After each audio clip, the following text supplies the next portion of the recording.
Well, hello everyone. Welcome to another edition of One Plus One, your place for inconvenient truth telling and myth busting.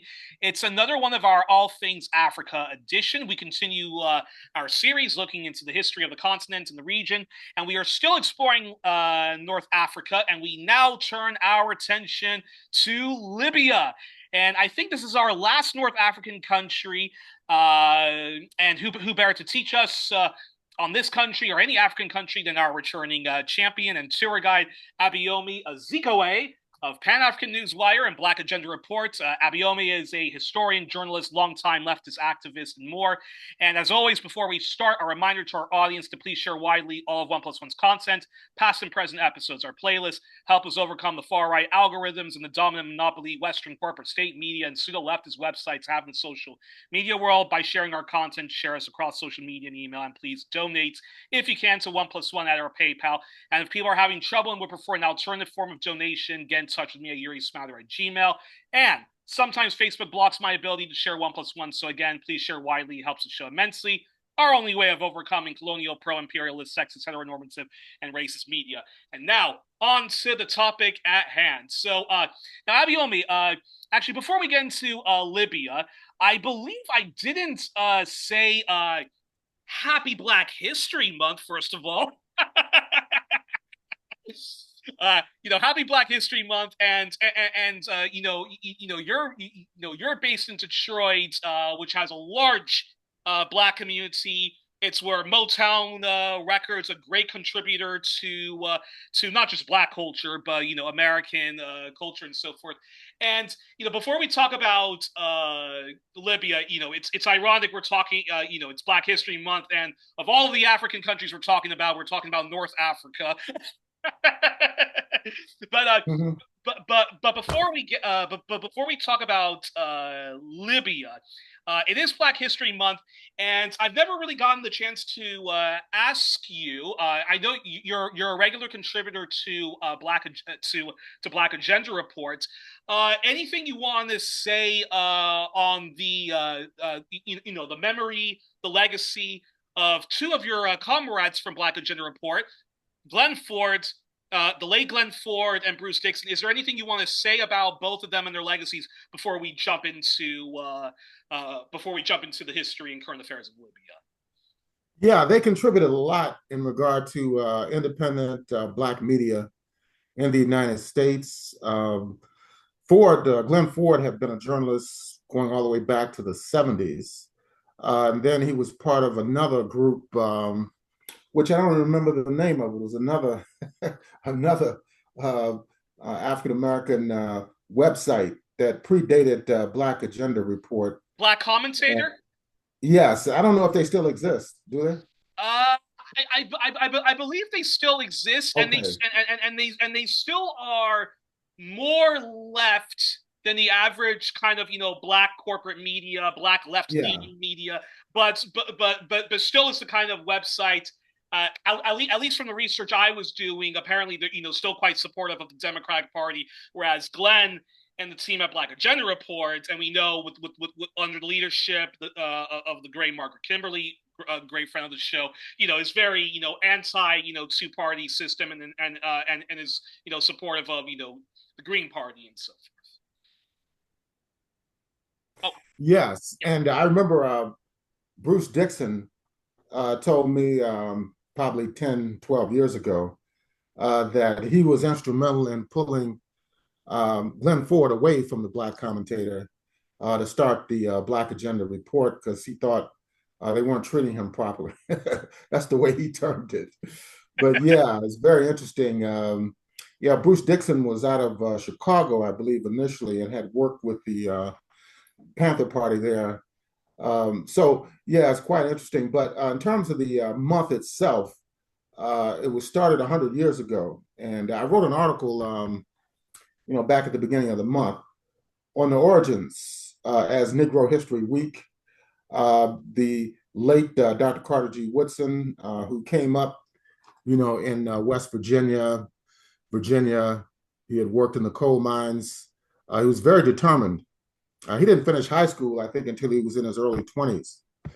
And then he went to Berea College in Kentucky, one of the quote liberal colleges that admitted African Americans way back in the beginning of the 20th century. And then he went to the University of Chicago and eventually got a PhD from Harvard in history. They say he's the second African American. W.B. Du Bois was the first. Yeah, so he did a lot of great work creating the Association for the Study of Negro Life and History, which still exists today as the Association for the Study of African American Life and History. And then in 1916, he created the Journal of Negro History. And that publication, along with The Crisis, that was founded and edited by Dr. W.B. Du Bois, also historian and Harvard graduate, were two leading publications in the during that period.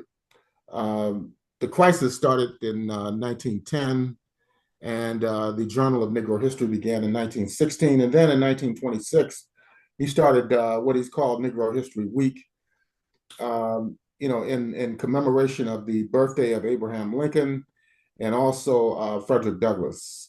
The birthday of Frederick Douglass was not necessarily accurate because Douglass, said that, he really didn't know what the exact date was of his birth because he was born as a slave in Maryland. So anyway, 50 years after that, in 1976, Gerald R. Ford, who was the president after Richard M. Nixon resigned in 1974. Well, he was appointed vice president after the resignation of Spiro Agnew, and then eventually Rockefeller took over, and then, of course, Gerald Ford was appointed.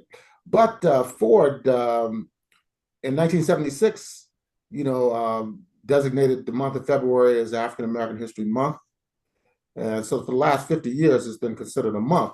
Nonetheless, though, in recent years, particularly under the Trump administration, even though he did host some type of Black History Month event at the White House with a bunch of reactionaries, self-hating African Americans, but they have pretty much outlawed not only diversity, equity, and inclusion, which was weak anyway, but even the study and analysis of African American history, Mexican American, Latino history, women's history, LGBTQ history, all that is considered divisive, and it's really frowned upon.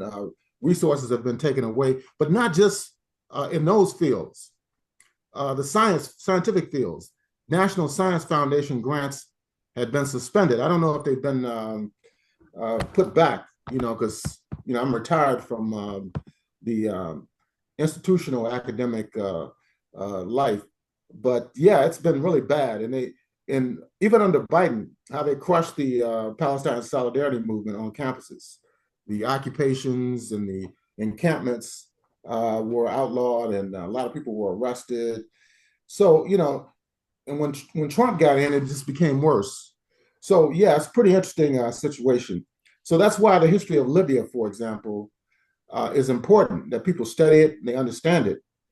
Because if we keep going down the road we are now, there won't be any discussion, any objective discussion of the history of Libya, which is intertwined, in fact, with the history of the United States, going all the way back to the early 19th century.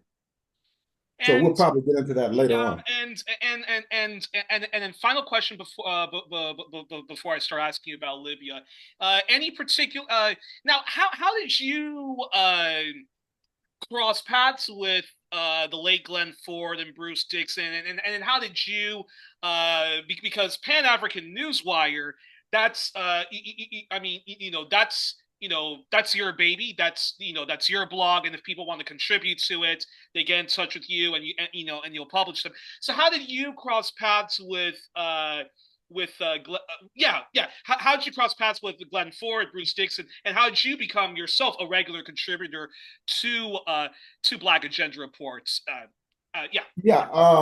Well, I met a guy years before, maybe 15 years ago, who was a correspondent for the Black Commentator, and I met him in Benton Harbor, Michigan, which is in the southwest part of the state.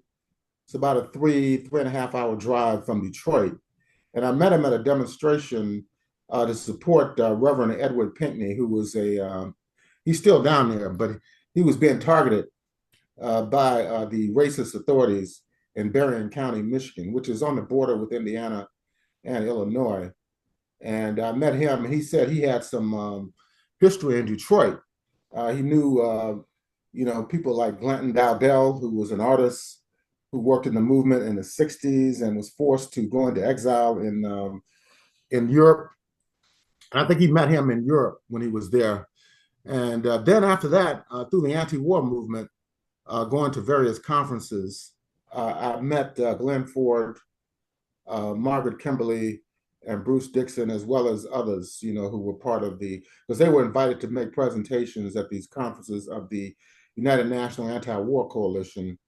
I was at their founding conference in Albany, New York in 2010. And then there were other conferences that I attended in New York and that year. And also in 2012, 2015, other conferences. So yeah, that's how I ran into them. And they started reprinting some of my articles. And so that's how I developed some dialogue with them. Fantastic. And stupid And they're question. also part of the Black Agenda for Peace, that kind of grew out of Black Agenda Report in certain ways. They're trying to bring together, different anti-imperialist, anti-war groups within the African world. And the stupid question about I'll ask this, but how has has it been difficult to try to continue to do to be a contributor with Black Agenda Report without having corresponding with Glenn and Bruce, and then knowing that I'm going to be going to this anti-imperialist event. I know they're going to be there. We're going to catch up and so forth. So I mean, essentially, I'm asking how difficult is it in terms of like the grief and like missing them and still trying to continue to do the work even though they're not physically here anymore. Yeah, well, Margaret, I was on panels with her at the UNAC conference and other events. So yeah, she started reprinting some of the articles, and she does interviews with me periodically on various issues related to African affairs. So we've discussed the situation in the Sahel, involving the alliance of the Sahel states and numerous other issues involving African affairs. So yeah. Well, So that's pretty interesting. She, travels, extensively and, manages the account as the executive editor, manages the Black Agenda Report since the passing of Dixon and Ford. But what was interesting about Glenn Ford was that the New York Times, even though he was very critical of the corporate media, they did a huge obituary of him when he passed away a few years ago. I was quite surprised. So it's interesting that the mainstream media, they may act like they don't see what people like Glenn Ford are doing, but obviously they took note of it and wrote a big obituary after his transition. Well, and what's also interesting about that, because I know exactly what you're talking about, and I managed to read the article that the New York Times did when Glenn passed away. They didn't do one, unfortunately, when Bruce passed away, but when they did one on Glenn, it was actually fairly good. Like I was shocked. It was actually a pretty good, neutral but good celebration of Glenn Ford and his political views. So hey, a broken clock can get it right sometimes. So good on the NYT for that. I know they can do something right sometimes. Yeah, but a lot of other issues, they're horrible. Palestinian question. They did a lot of damage around that. I don't know if you ever saw this spoof called the New York Crimes. Have you ever seen a physical No, copy of it? no, I'm actually not Yeah, I familiar. think it comes out of New York, but it's like a parody of the New York Times, and they talk about Palestine and other important issues, but it's mocking New York Times. And when the genocide was at its height in Gaza, they were doing things like pouring red paint on the building of the New York Times, holding demonstrations at the building of the New York Times in Manhattan. So, yeah, it's pretty interesting. But they have lost a lot of credibility, since the situation that developed after October 7th, 2023. We're going to talk about this later when it comes to Libya, but Glenn Ford was famously on an episode of Democracy Now. He was and he was debating from a great black leftist anti-imperialist perspective Obama and why the black community en masse and anyone with a conscience should not vote for Obama. Him versus Michael Eric Dyson, Right, I remember that. black, typical black liberal, and it's interesting when you rewatch it in hindsight just how much Glenn and not just him, the entire team at Black Agenda Report, and I include you in that, how much all of y'all have been vindicated, not just on how much of a right winger Obama was, but just on the issue of foreign policy alone. While so many leftists, and I'm not talking about the New York Times, but I'm talking about Village You're Voice, frozen. Jones, the Nation magazine. Oh, can you hear me now? Yeah, you're back on now. Yeah, Yeah. no. I mean, in hindsight, it's just crazy how much of the actual left, people who fancy themselves as the alternative left, supported Obama. Uh, when things got really bad, some started to turn on Obama. But it's just amazing how Glenn, Bruce Dixon, and the entire team at Black Agenda Report, and I include you in that, how much you guys have all been vindicated in warning people the red flags about Obama. And we're in the second anniversary of the death of my hero, John Pilger. Michael Hmm. Parenti, passed away, several Yeah. weeks ago, and it's just crazy how they were just kind of lone voices of reasons warning people Right. about the Obamas of the world and whatnot. So on this Black History Month, of course, we rest in power to Glenn, rest in power Yes. to Bruce Dixon, and Yeah, and what happened was, in terms of the Libya question 15 years ago, like Democracy Now, for example, under Amy Goodman, appeared to support the NATO US CIA destabilization of Libya. She had Juan Cole, who's a professor at the University of Michigan, who poses, as a liberal, a progressive, anti-war activist during the Iraq War. Um, she had him on once. I think it was the last time I saw the program. She had him on once, and he was rationalizing why, uh, you could support a no-fly zone over Libya. It was outrageous, and there were other people too. This guy Horace Campbell, he's originally from Jamaica.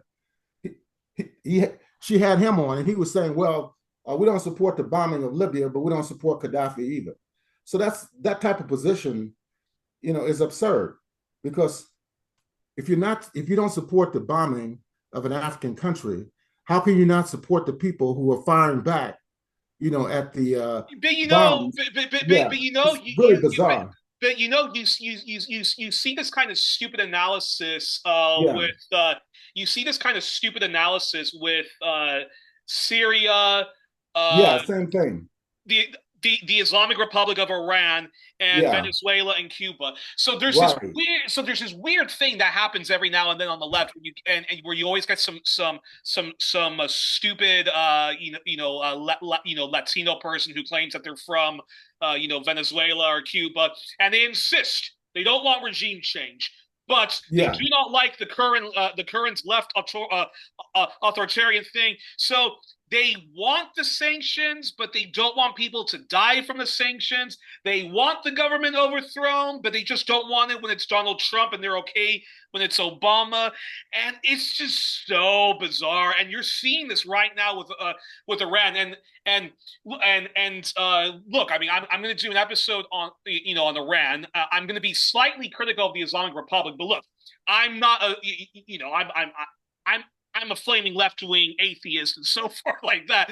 But I know for a fact, but I know for a fact, you only have to look at the people who are protesting in solidarity with the protesters in Iran. These are people waving flags of Israel, people waving pictures of the the monarchy. Shah and his wife, and there's Yeah. always and then the Shah's son is always speaking there.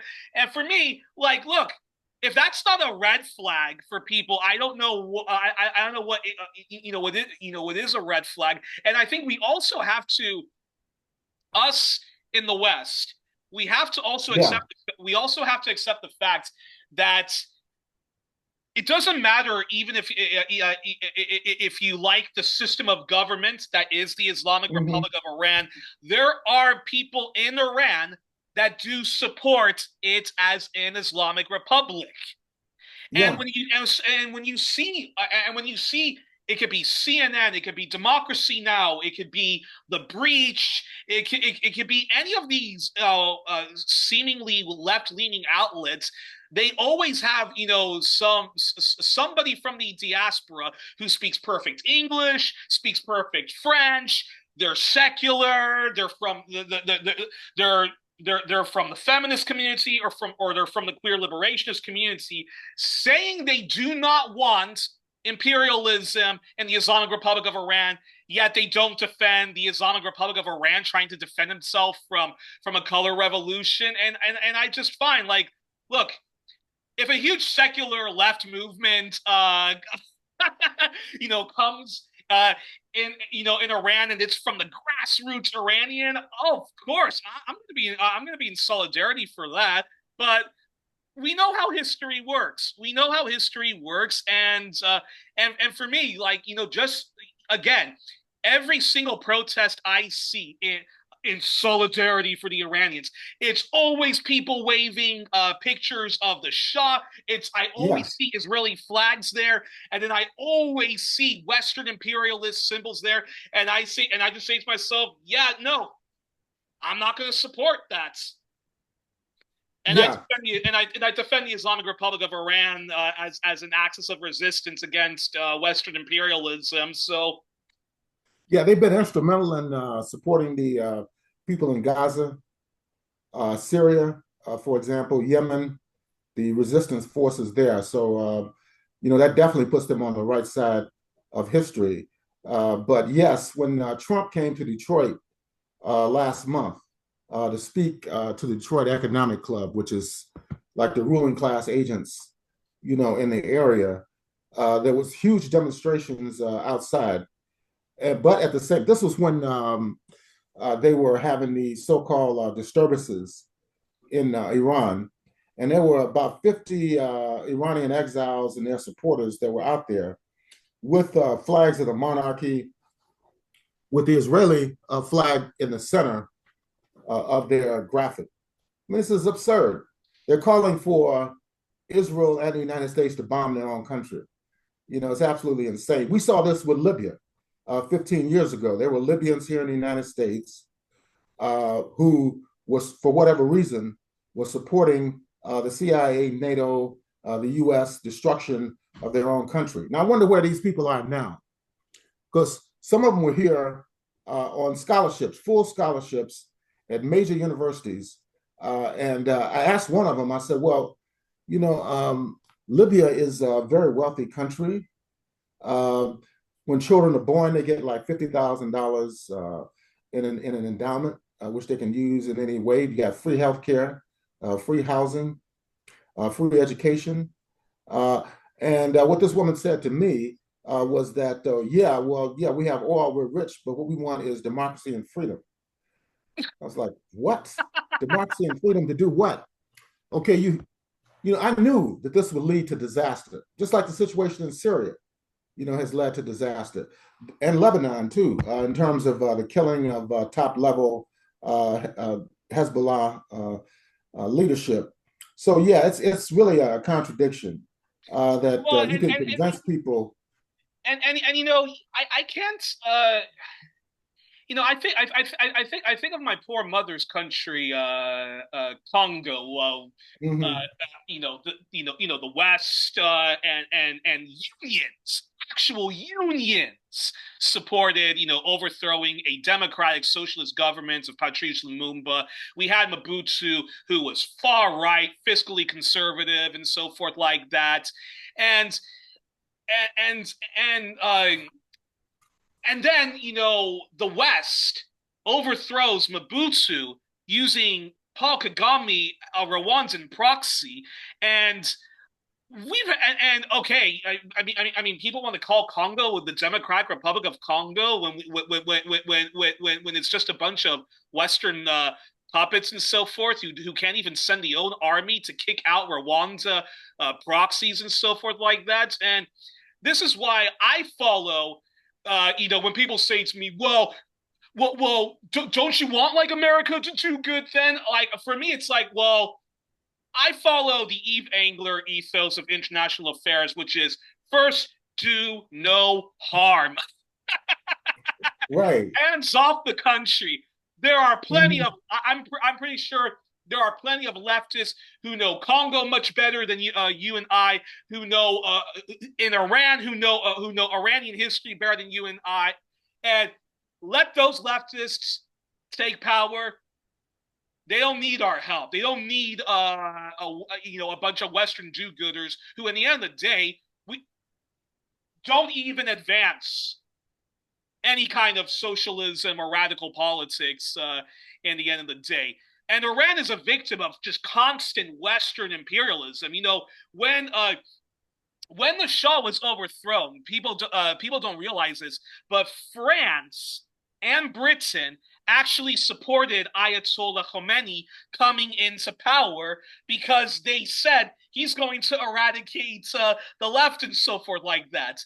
And the moment Ayatollah Khomeini came into power, yes, he eradicated a lot of secular leftists and stuff like that. But the moment he started talking about anti-Zionism and saying to the West that you have to stop exporting our oil and some of that has to go to our people, that's when the US, the UK, Canada, and France and so forth said, well, we have to get rid of the Islamic Republic, supporting Saddam Hussein in trying to overthrow the Islamic Republic. But even when they were supporting Saddam's war on Iran, they were still giving weapons.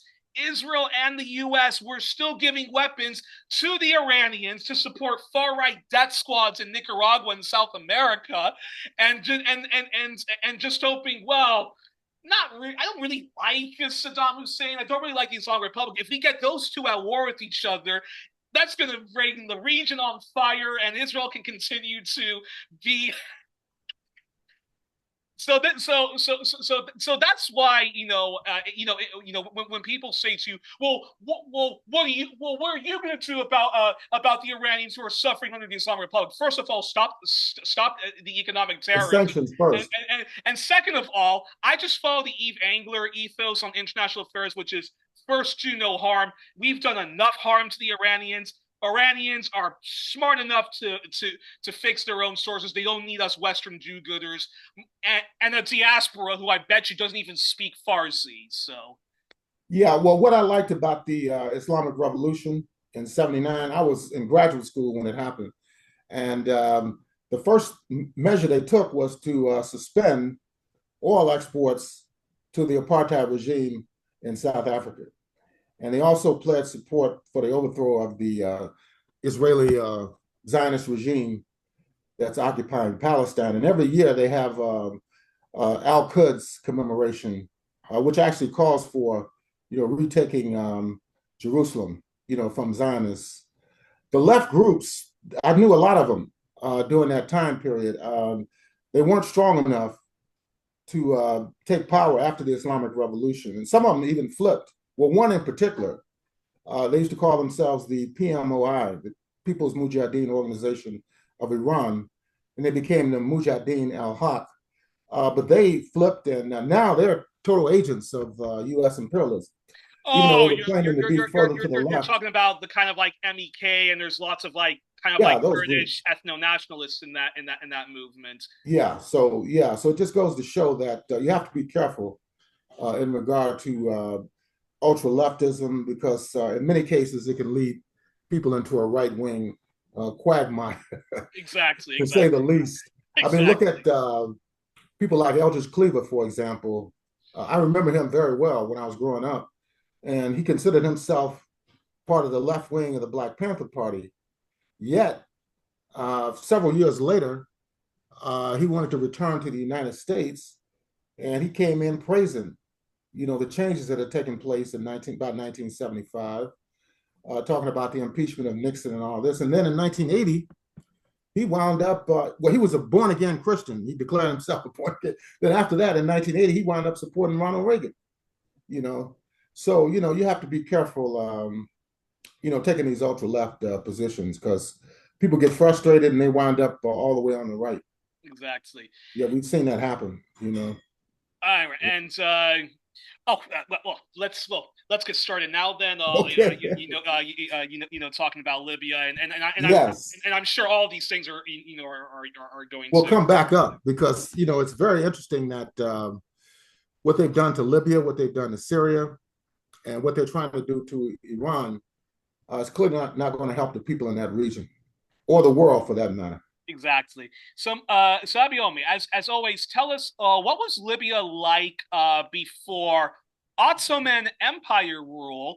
Then tell us about Italian colonization. Tell us how Libya became an Italian colony, and what were the conditions like for the Libya people under Italian colonialism, and then after that, talk about how Libya was also under, after Italian colonialism, Libya was under British and French colonialism, and what were the conditions of the people under the British and French? Well, Libya, the history goes back, as can be documented, tens of thousands of years. We talked about before how the Saharan states were once lush, uh, vegetated, very highly vegetated areas. They had lakes, so civilization flourished in those areas. Then it was the whole question of climate change in the ancient period. But it's interesting today, you have people who are denying, like Donald Trump's administration, that there's no such thing as climate change, that it's a hoax. So, yes, but the Saharan region is clearly an example of climate change during the ancient period. And you had as early as 8,000 BC during the so-called New Stone Age, Neolithic period. They've discovered rock paintings of animals and farming and crops and so forth, going back, about 8,000 years, 10,000 years, in fact. And then that territory was part of the dynastic period of ancient Egypt because of its favorable weather conditions, its proximity to the sea, and it was very, very prosperous area. That's why you had some of the earliest world civilizations develop in North Africa. So then, of course, after that, you had phases of control by external forces. There were the ancient Greeks who had influence there going back from around in the 6th century BC, 7th century BC, all the way up until the period of the Romans, which was during the turn between the BCE period, before the Christian era, to the after the Christian, during the Christian era, era, AD. And after that, you had the intervention of the Romans, which lasted for many, many centuries as well, all the way up to about perhaps the 6th or 7th century AD. And then, as I mentioned, Libya was mainly a paradise in terms of weather, vegetation, the growing of animals, and the development of crops in the area. So yes, ancient Greece was there. The ancient Romans were also there. After that, you had the rise of the Phoenicians, who were another group of people who were behind the rise of the city-state and kingdom of Carthage. Carthage, which was in many ways a warrior state, they fought the Romans for control of North Africa, even entered Rome, which is very, very close to North Africa, Algeria and Libya. A lot of people realize France, is very close in terms of their colonization of Algeria, but Italy, it's my understanding, is even closer to some of the countries in North Africa than others, than France. So all of this was going on as the country developed. Then after the collapse of Carthage, you had the intervention of the Ottoman Empire. But before the Ottoman Empire, you had the Islamic conquest, which came and took root in Libya and other countries in North Africa, beginning around the 7th century. And then after that, of course, it was the Ottoman Empire. But before that, you had the so-called Crusades, where the Christians, the Christian church based in Rome and later in Constantinople, were fighting against the Muslims who were attempting to take control of North Africa and West Asia as well. So there was a lot of clashes that were taking place, going all the way back to the ancient period, all the way up until the period of the Islamic conquest. And then later, you had the growth of the Ottoman Empire, the Turks, who, beginning in the 16th century, took control of the area that we know today as Libya, as well as other areas in North Africa.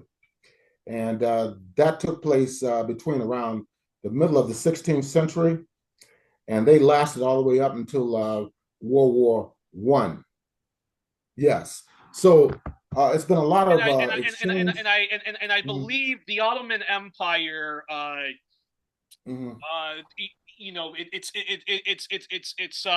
it's overly simplistic to say that the Ottoman Empire was a brutal theocratic regime.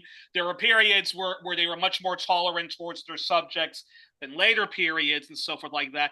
And apparently, when the Ottoman Empire, even in its colonies, gave much more autonomy towards folks, and they were brutal towards the ones that often were the most, rebellious. Rightly or wrongly, like the Armenians, the Greeks, and so forth like that.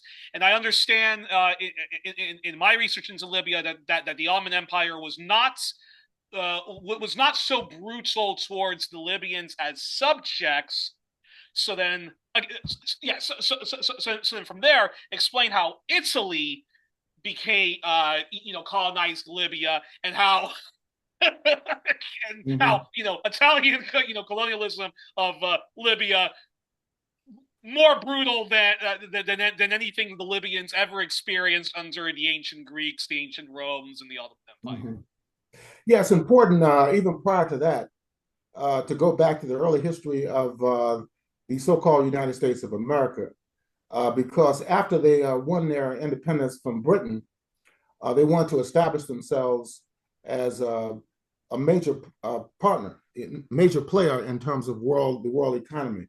And the Barbary pirates, who functioned off the coast heavily and also inland in North Africa, were blocking U.S. ships. They were charging them heavy fines for access to the waterways in that part of the world. And a war erupted, the Barbary Wars. There were two of them and they extended between 1801 up until after the so-called War of 1812 in the United States. The War of 1812, of course, was an attempt of the British to retake their colonies in North America. And it was back and forth for a period of a couple of years.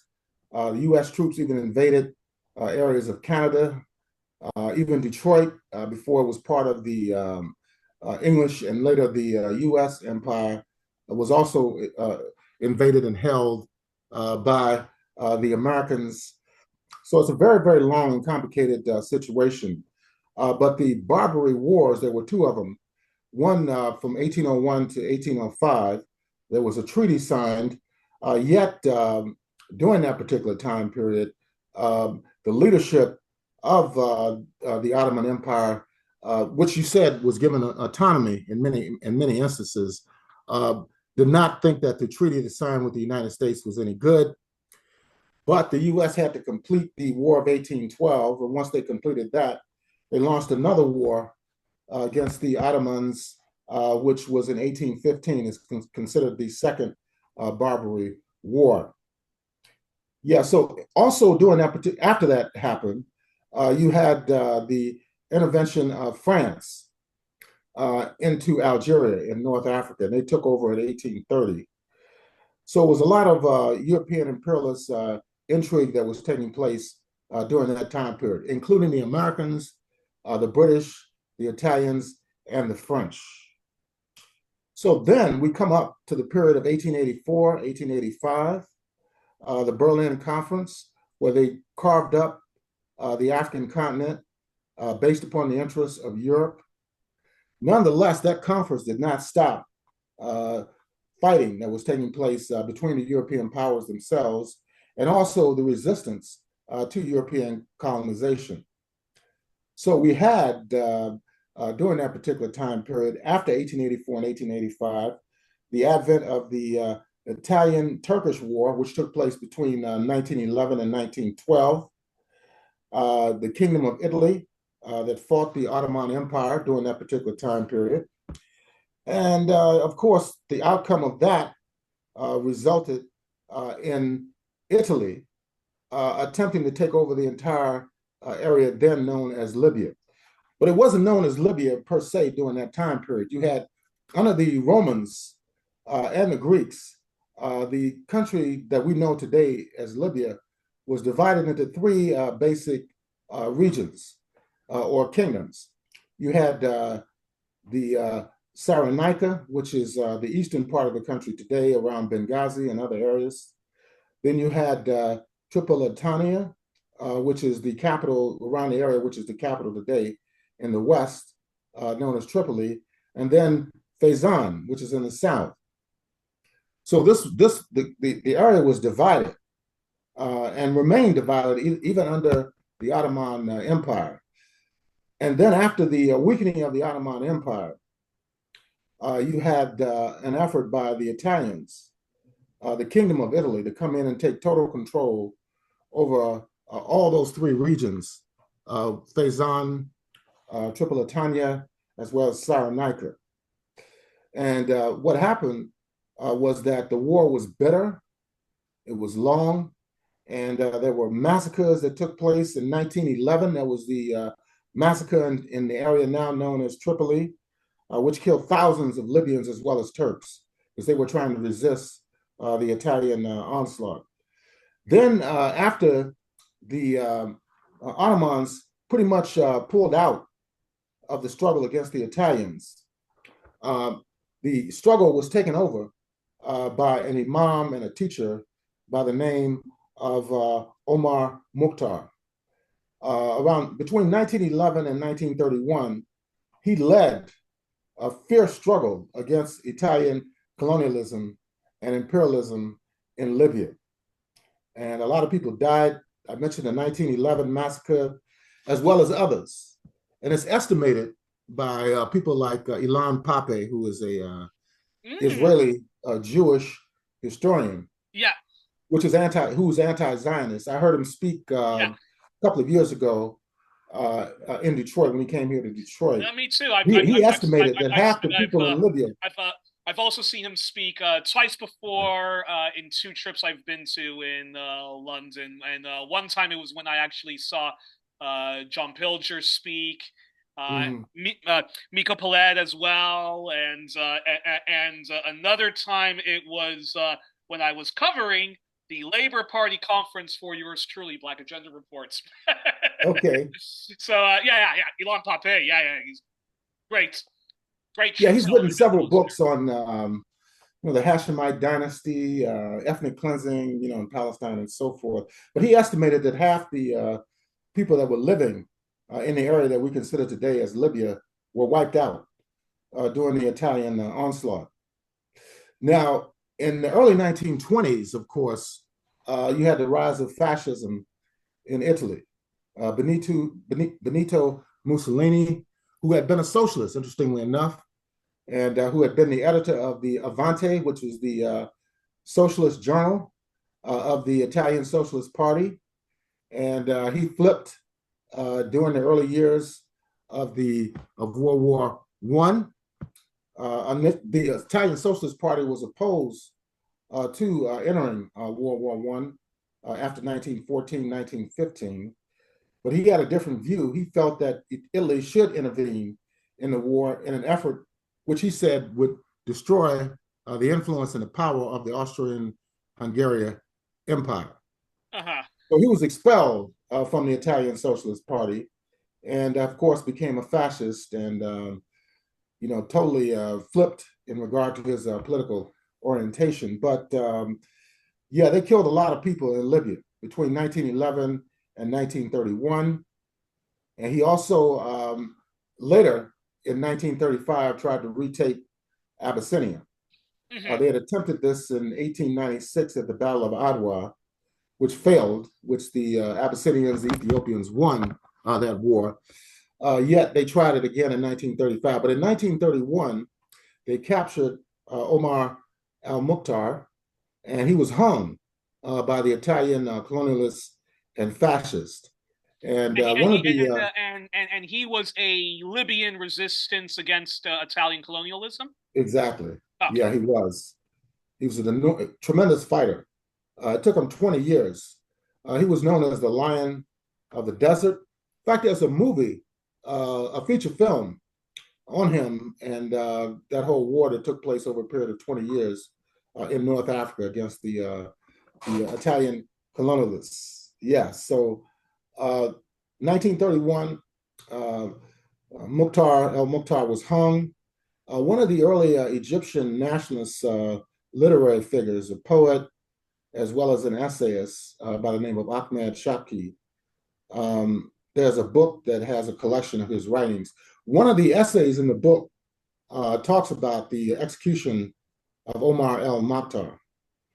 So that may be a book that people want to read in the not too distant future. In fact, well, we'll get to that later when the war began in 2011. So Italy had secured its control over Libya by 1931. Now, in 1933, Hitler came to power. The so-called Nationalist Socialist Workers' Party of Germany came to power in 1933. And of course, eventually, after the Reichstag fire, they outlawed all the political parties and wound up setting up a completely dictatorial one-party state in Germany. And they were allies of the Italian fascists. In fact, Hitler was a protege of Mussolini, because fascism came to Italy maybe 11, 12 years prior to what happened in Germany. So yes, that was the situation. And then, of course, with the rise of fascism in Italy, they made another bid to control even larger areas in North Africa, along with Germany. So between 1940 and 1943, Italy fought a war against British colonialism for the control of various territories in North Africa, including Egypt, and Libya. And the Italians were not able to be successful after the intervention of the British and later the Americans. And in 1943, their rule collapsed there. And then they brought in the German Nazis. Rommel's Africa Corps came in to try to assist the fascists in beating back the British and the French, the French who were fighting against the Nazis, and the U.S. had sent in forces as early as 1942, 1943 in Operation Torch. Which a personal note, my father was in the U.S. Military during World War II, and he actually was stationed in Oran, Algeria, as part of Operation Torch between 1942 and up until 1944, 1945, when he was then sent to Sicily, in Italy. But anyway, it was fierce fighting that went on during that particular time period in North Africa. A lot of people overlook the fighting that took place during World War II in North Africa. Some of the most fiercest fighting took place during that period in North Africa. So with the collapse of Italy and eventually the collapse of Germany, the whole international configuration of world politics shifted. And that led to the potential of the national independence movements gaining success in that area. I wanted to, before we move on, I just wanted to mention that the Wheelers Air Base in Libya was initially set up by the British, but it was also joined by the Americans, and the Americans wound up taking it over largely after World War II concluded. So we have to remember that the U.S. had an air base in Libya up until 1969, when the Revolutionary Command Council, took over power on September 1st, 1969. And one of the first actions they carried out was the closing of the Wheelers Air Base that was run by the United States. But that's kind of jumping ahead, so we can go back. So it's interesting. So while Italy had a hard time controlling Ethiopia, with the exception of Eritrea, which later gets its which later breaks away from Ethiopia, Italy is able for many decades to have a grip on Libya. So because people often talk about Italy as if they weren't able to control their colonies the way the British were, the way the French were, the way the Germans were before their colonies were taken over by Britain. But Italy did have an iron grip on Libya. And then when Mussolini comes in, he's even more brutal towards the Libyan subjects. And had Italy not gone into World War II and tried to take other British colonies, so this is the real inter-imperial war that people often compare, Russia and America, when it comes to Ukraine. But this was an actual, inter-imperial war, correct, right? Yeah, in terms of the competition between Germany, which of course its defeat in World War I crippled its capacity to maintain their colonies. Because they had colonies in Cameroon, in Togo, in Southwest Africa, which is today Namibia, and also in Tanganyika, as well as Burundi and Rwanda. They were all former German colonies. And so that's very, Rwanda and Burundi was turned over to the Belgians. Namibia was turned over to the British, and Togo and Cameroon eventually were turned over to the French. So no, they were not successful as some of the other more Western European imperialist countries in maintaining their colonies on the African continent. Yeah, that's a very important point to deal with. So in 1943, they were pretty much wiped out. And then Mussolini was overthrown in Italy, and he was placed purportedly under house arrest with the Italian monarch at the time. And the Nazis came and got him out of captivity, and he wound up living in Germany. Um, but eventually, he lived under the protection of the Nazi regime. Then, of course, in 1945, he was captured and hung by his own people in Italy. But So yeah, this is a very interesting period. and so that's when Libya comes under British and British, French colonialism.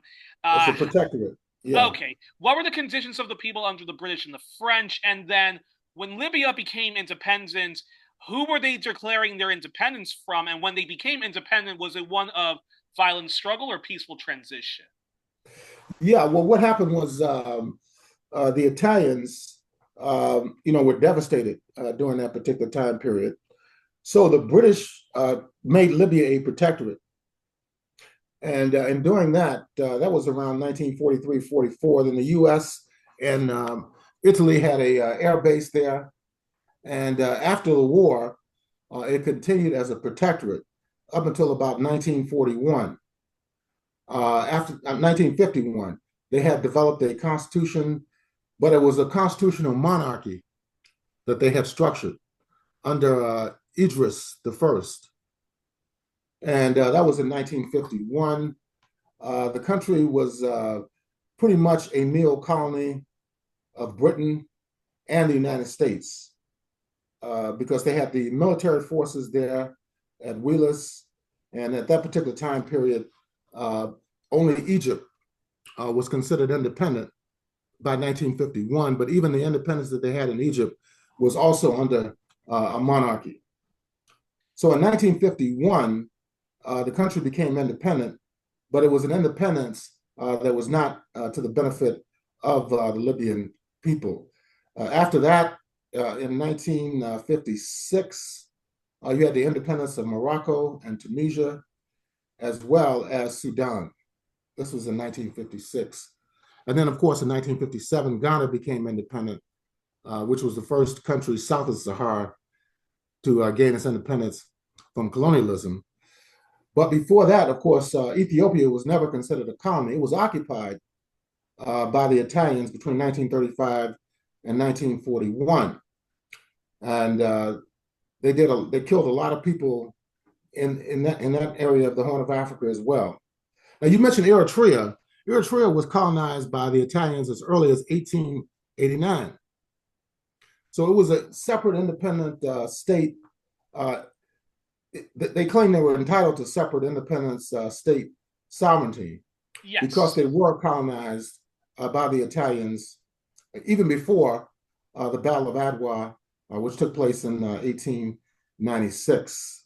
So the Italians were there. They were in Somalia because there's Somalia, Italian Somaliland, and they also, for 6 years, had taken over Ethiopia. But the Ethiopian resistance forces, even under Haile Selassie, were armed by the British and other forces, and they were able to bring about the collapse of Italian occupation by 1941. And so Libya was under a monarchy during its early post-colonial, Yeah, post-independence years. for Uh, 18 years. and, Yeah. and, and so how did the largely impoverished working class fare under the monarch? And then what were the conditions that led to the rise of a largely left-leaning, secular, Pan-Africanist, Pan-Arab, Pan-West Asian revolutionary by the name Muammar Gaddafi? Yeah, well, they took power, seized power on September 1st, 1969. The conditions of the people were definitely not good inside the country. Libya had large oil reserves, but they were not being distributed equally among the masses. So it was quite easy for the Revolutionary Command Council to take over in 1969. They ordered the U.S. air base closed.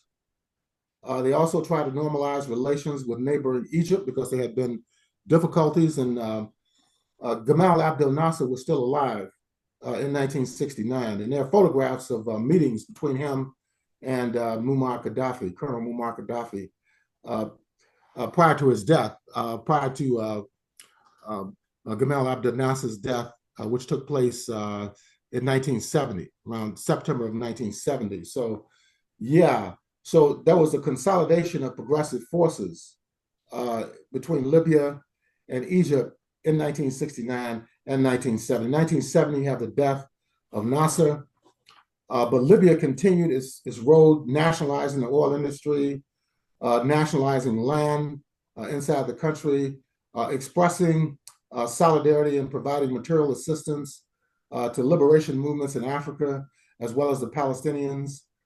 So yeah, this is a whole process that took place during the 1970s and 1980s, and Libya became a very wealthy state and was So, able to fund a so, lot of so, projects internally. okay, so that's a perfect segue to this question. So Gaddafi and his revolutionaries get into power in the early 1960s.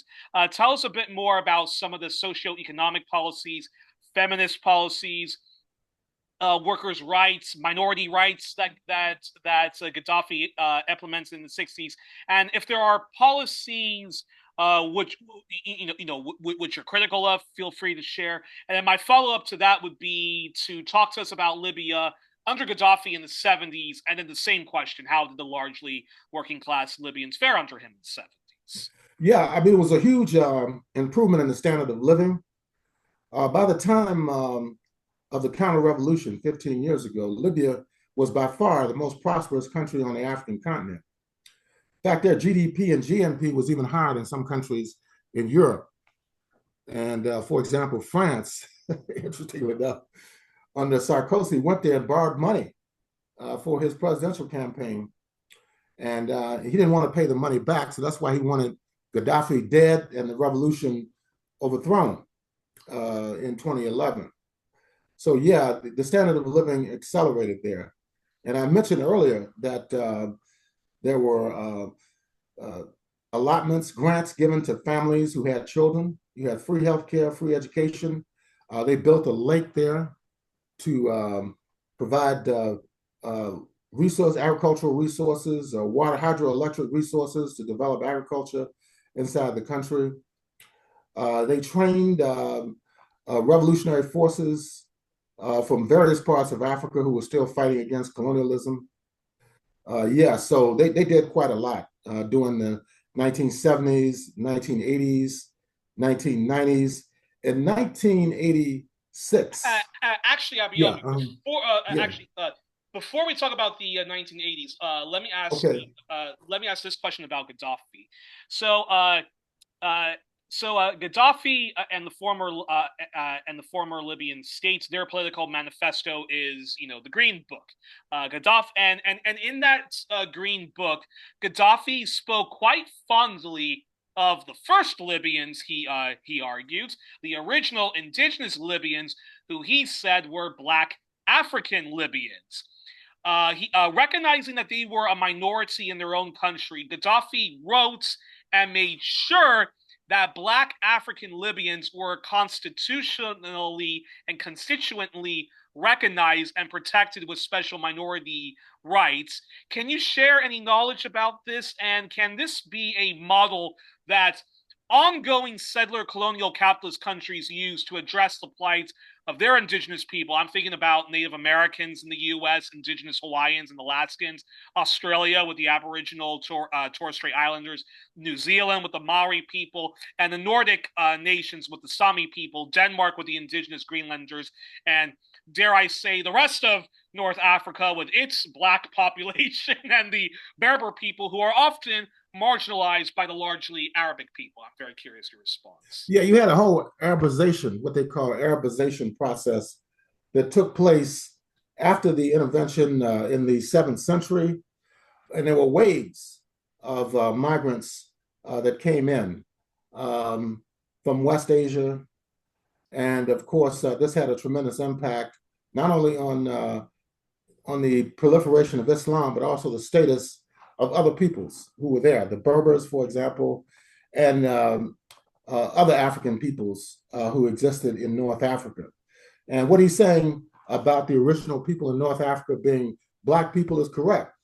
And we talked about at the beginning of the interview that the territory that is today known as Libya was part and considered part of the ancient Saharan civilizations connected with Egypt. And these civilizations were thriving because of the favorable climatic conditions and the favorable topography. And of course, through climate change, a lot of that shifted.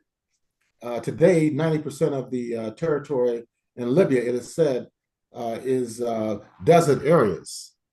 It has been like that for several thousand years.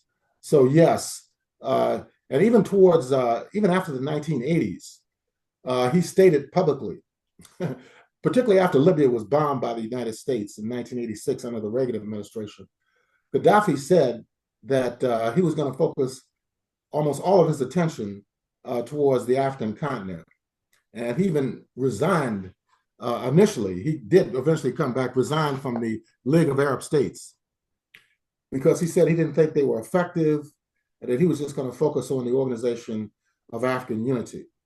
And of course, there were problems with that as well, particularly in 1982 and 83, when the OAU proceedings were suspended, and they didn't want Gaddafi to be chairman of the OAU.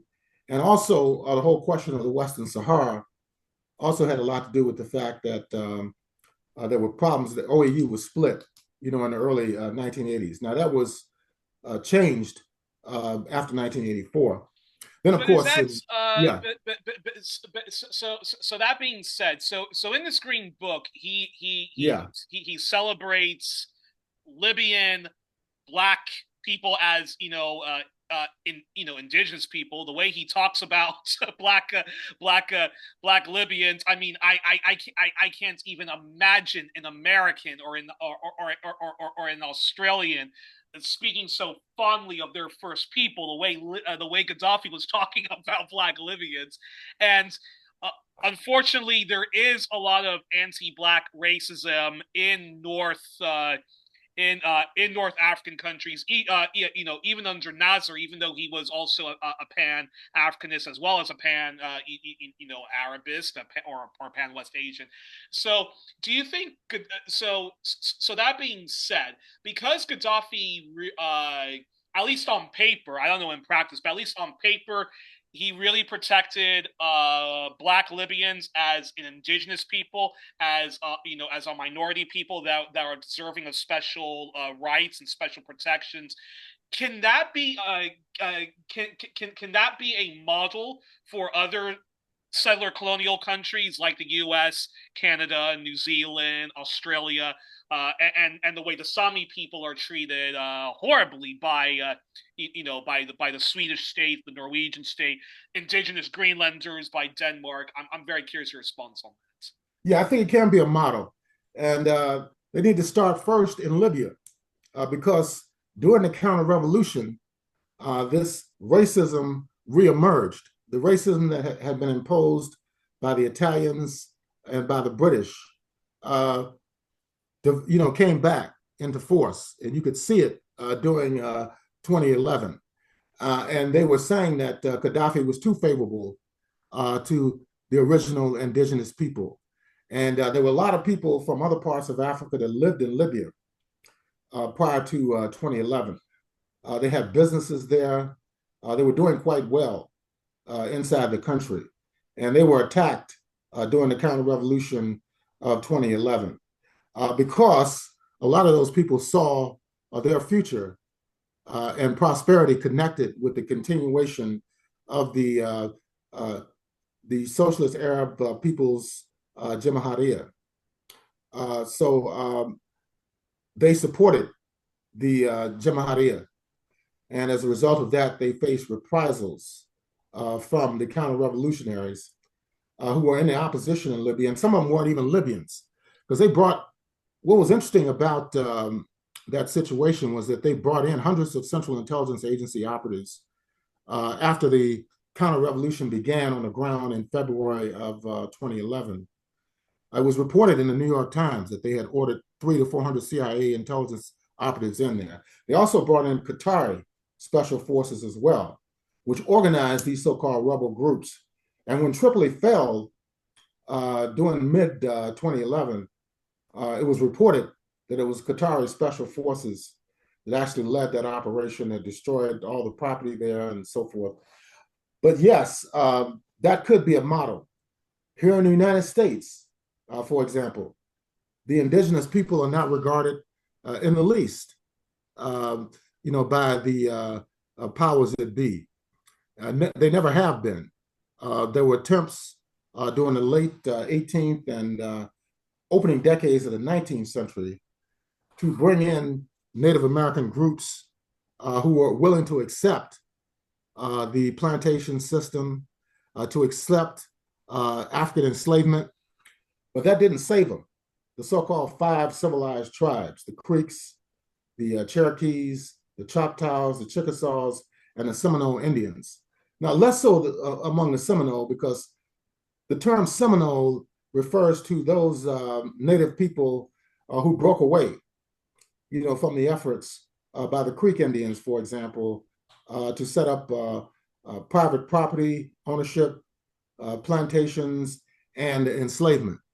But it didn't save them, because during the 1830s, they were under Andrew Jackson. They were destroyed, forced to move many of them all the way out to Oklahoma.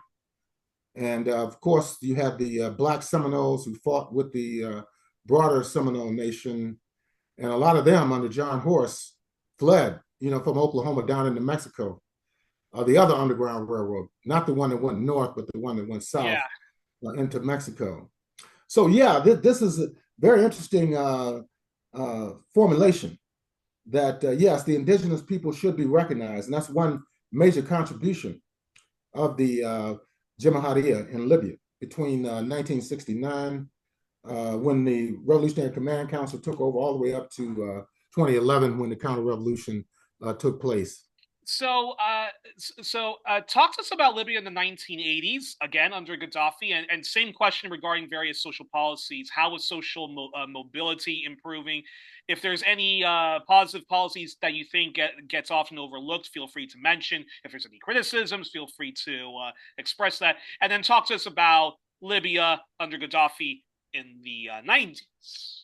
Well, yeah, in the 1980s, the country was gaining tremendous economic prowess, to the point where Gaddafi was scheduled to be chair of the OAU, and due to Western pressure, a lot of countries would not attend the summit in 1983, and of course, eventually it was straightened out, and well, that's a little bit later, but. What happened was that in 1986, they were accused, Libya was accused by the Reagan administration of bombing a club in West Germany at the time. And Libya said they didn't do it. Why would they do that anyway? But they charged them with that, and they went in and bombed the country, destroyed government buildings, killed some civilians.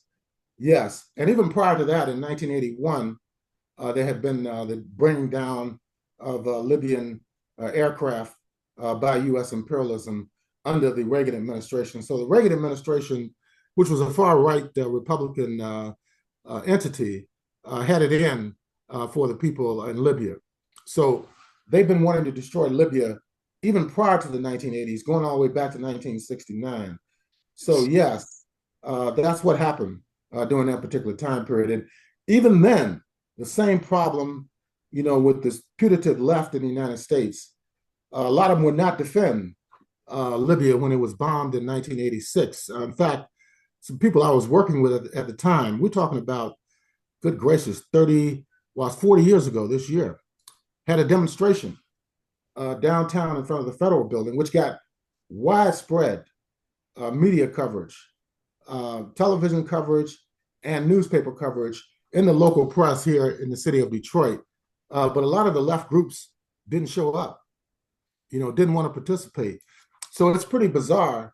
You see this kind of stuff. You see the influence of imperialism, even among those who consider themselves progressive, even socialists, even communists and Marxist-Leninists, come up with these ridiculous positions where they won't defend people who are under attack in the oppressed nations. Well, that's a perfect segue into this question, and it's a big question. Mhm. Which is following. What was Libya's relations with the West during the Cold War? Was it non-aligned, but leaned more towards the USSR, China, Cuba, Vietnam, the Eastern Communist Bloc? And how was Libya's relations with the West and its proxies in Latin America, West Asia, and elsewhere? And before you answer that, Mhm. if it was largely hostile, then how? And why did it go from very intense hostility to a kind of detente period in the late 90s and until 2000 and 2011? And you already talked to us about why Ronald Reagan and his allies bombed Libya, almost murdered Gaddafi twice, and even murdered members of his family. Mhm. You already talked about the accusations leveled at Gaddafi that he engaged that he apparently engaged in terrorist attacks in Germany. Uh, I know the UK hated Gaddafi because certain politicians accused Gaddafi of funding arms to the IRA during the Troubles. And then, of course, there was the horrific bomb of a commercial plane that crashed in Lockerbie, Scotland, which is a country I've Scotland. been to a couple of times.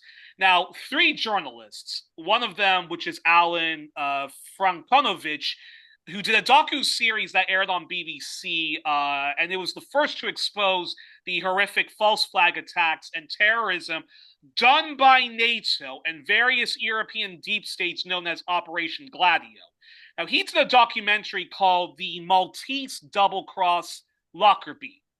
Now, in that documentary, Paul Foote, very popular socialist investigative journalist of the Daily Mirror and other publications, strongly challenged the official Lockerbie story. And my Right. hero, the late John Pilger, also did some investigations into Lockerbie, and they all claimed that Libya was wrongly accused. The Libyan who was imprisoned was wrongly imprisoned, and that the Libyan state was framed and stitched up. So I know that's a lot to unpack, but I'm very curious, your response. And was Libya when there was all of these accusations, were they falsely accused, or is there a little bit of a half truth in all of this? Because there was a hugely controversial release of the alleged Libyan terrorist when he was set free on compassionate medical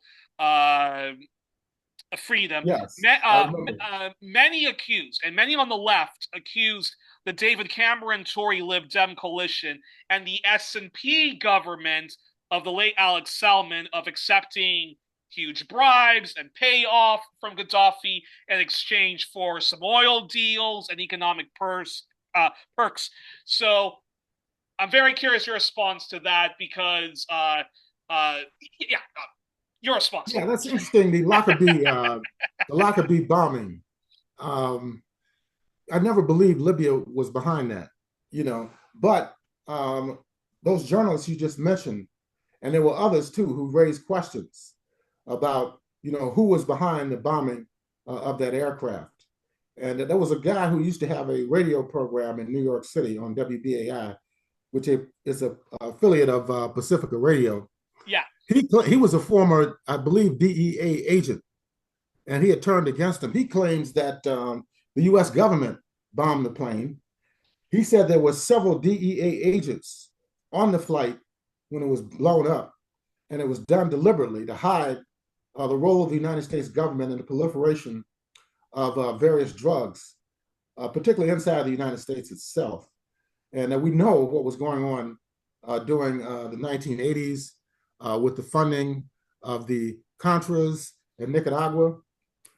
They were using the widespread proliferation of crack cocaine, which came in, I think, in California initially during the early 80s. Yeah, yes. South Central Los Angeles. Yeah, it didn't spread. But then in like 86, I remember here in the city, it was all over the place in 1986. From that period, for several years in advance, and it was highly addictive, and was causing a lot of collapse of families, neighborhoods, communities, and so forth. So the U.S. government, according to a number of people, were behind the proliferation of crack cocaine addiction in the United States and in other parts of the world. So this could have very much been connected with uncovering the role of the United States in the proliferation of crack cocaine in the country as well as around the world, because it destroyed communities in this country and in other countries as well. So they've been doing this even back in the 60s, in the 70s with heroin, which was being brought in from Southeast Asia.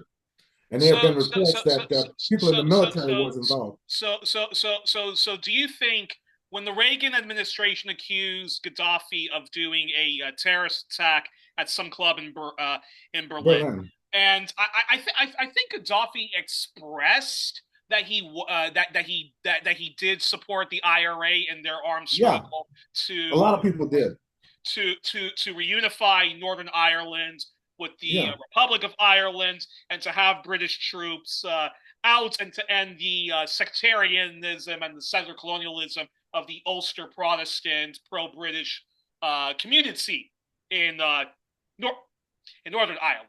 I know he was on record of supporting that, and I think there's even evidence that he even gave weapons to the IRA. But okay, so I believe that it could be true, because a lot of revolutionary forces around the world supported the IRA and Sinn Féin, which is their political wing. And you could go to conferences and you'd have the ANC, SWAPO, Libya, the IRA, all on the same panel together. So the PLO. So it stands to reason that he probably could have done that. But then when it comes to Lockerbie and the terrorist attack in Berlin, you think that not even a half truth? No, Libya was completely innocent of the accusations. Well, I don't know, but I've not seen the evidence to suggest that they blew up that plane or that they bombed that nightclub that was frequented by U.S. servicemen in Berlin, in West Berlin at the time. So these people do false flag operations, and they can accuse their enemies of carrying out certain things which may not be true. Look at what happened in Cuba just 2 days ago off the coast. They had to kill some armed individuals that had penetrated Cuban waters. Now, we don't know if that's an effort on the part of the United States to develop a pretext of bombing Cuba. Similar situation in Mexico last weekend, where they killed a so-called cartel leader. Now, they claim the U.S. was involved in this. Did the U.S. actually kill this guy in order to set off disturbances inside of Mexico to justify U.S. intervention in Mexico? Look at Nigeria. In December, they bombed an area in northwestern Nigeria where Boko Haram and the JNIM have not been active. They bombed the area. And then after they were bombed, the regime in Nigeria invited U.S. special forces to come in and help train their troops to fight against terrorism. So these things have been going on for decades, these false flag operations. We saw the similar situation in regard to the Iran-Iraq war. I even heard the Zionists at the time in the 1980s say they supported both sides. They supported the Islamic Republic as well as Iraq. They said both of those countries call for the elimination of the state of Israel. And that's what the Iran-Contra scandal exposed. Because exactly. That's what the Iran-Contra scandal exposed. It's the West, including Israel, is supporting Saddam Hussein to destroy the Islamic Republic of Iran, yet they're also giving weapons to Iran in their war against Saddam Hussein to, get hostages who have been kidnapped by Hezbollah, and then fund Mhm. genocidal fascists in Latin America from El Salvador to Nicaragua. Okay, so Well, the that's thing about Iran, though, those weapons were owed to the country. They had been purchased prior to the revolution, and there was also funds too. Under the monarchy of the Shah, they were supplying weapons to Iran, and they also had a lot of money stored in the United States. So the whole nuclear negotiations under Barack Obama was centered around that issue, the release of those funds to the Islamic Republic of Iran, which is owed to them as a nation state. So I think people need to be clear when they wow. say that they gave weapons to the United States, which in fact turned those weapons over to the Contras in Central America to fight against the revolutionary forces of the FSLN. So, yeah, the crack cocaine situation was they were supplying that, and at the same time they were supplying weapons illegally to the counter-revolutionaries in Nicaragua because the U.S. Congress had outlawed it and Yeah. said you shouldn't do that because they knew, about what happened during the Vietnam War. A lot of the stuff was in secret, and other conflicts that the United States has been involved in. The public was not aware of it. The intervention in Laos back during the early 1970s, late 1960s, 1970s, even the bombing of North Vietnam was secret for a period of time until they start bringing down people like John McCain, the So pilots. And it was a whole bunch of them that were in the what they call the Hanoi Hotel. People like John McCain and exactly. others. Yeah. So So then during the early 2000s, what okay so yeah, the okay, 90s. let's back up. So Gaddafi was he was not on the line, but he did more explicitly was supportive of the USSR, China, Vietnam, the Eastern Communist states, and that's why Reagan was particularly hostile towards him. The French had this bizarre, love-hate relationship with Gaddafi and so forth, and they accused him of Lockerbie, also accused him of so forth. So then during the early 2000s, what was Libya's place during the George W. Bush war on the terrorism period? Gaddafi, I saw in a French documentary when the criminal imperial war was waged on Libya. The French documentary showed that Gaddafi was largely supportive of the thesis of the neoconservatives in wanting to eradicate Islamic extremists, Sunni, Wahhabi, Salafist, fundamentalists, and other ones. Funnily enough, the Baathists under Saddam Hussein in Iraq and both Assad's in Syria and other secular left-leaning, secular far-right regimes in North Africa and West Asia wanted to do that, but just in very brutal ways, often allowing the U.S. to outsource and engage in torture under their jurisdiction. So talk to us about this period and what was Libya's stances on the Iraq war, the Afghanistan war, and the endless hostility towards Iran and North Korea, because Bush said that Iraq under Saddam, the Islamic Republic of Iran, and North Korea under the communist regime were the axis of evil. So Yes, right. They were part of this so-called axis of evil, and of course they waged a war against Iraq in 1991. And then, of course, they maintained these draconian sanctions. And that's another issue, too, because you had the split in the anti-war movement and the peace movement in the United States during the early 1990s. People like myself were saying the war is bad. They shouldn't go in. And the sanctions are bad, too, because sanctions are an act of war. But then you had some people in the peace movement who said, let the sanctions work. Well, what does that wow. mean?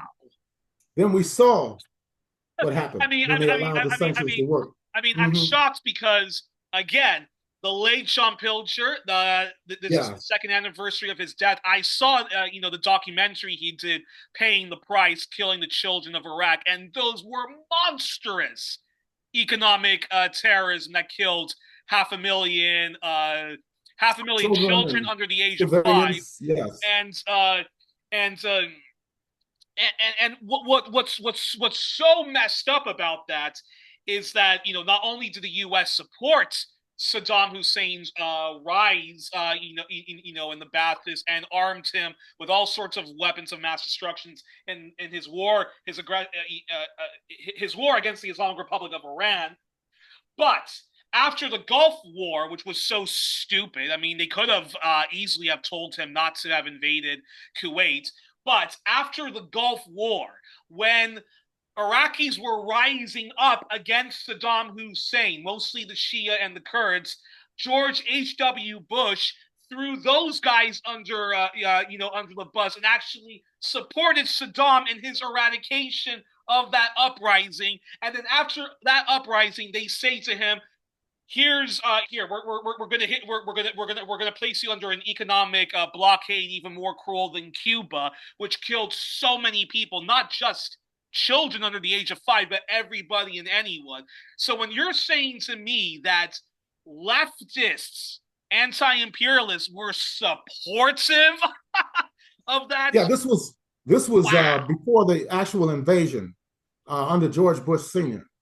There was a split in the anti-war movement. Some people were saying, let the sanctions work.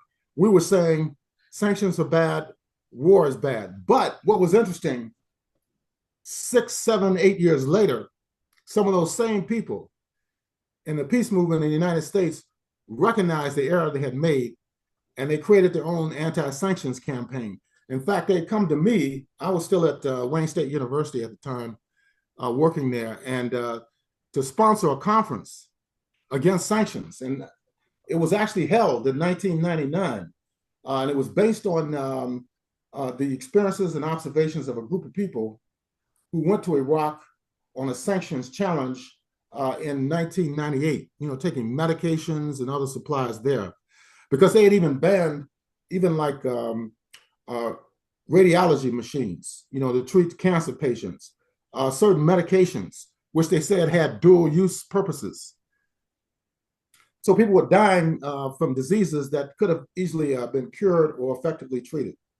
Yeah. So, so by that Oh, time, and also during the criminal First Gulf War, the U.S. and their allies used depleted uranium uranium, on the yes. Iraqis.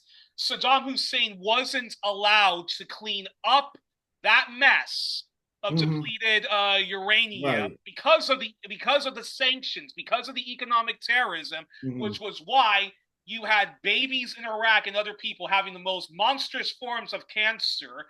Yeah. The soldiers who fought in that war had the Gulf War syndrome, and you were having, Mm-hmm. babies having all sorts of monstrous deformities like the Agent Orange Vietnam, of yeah. Vietnam.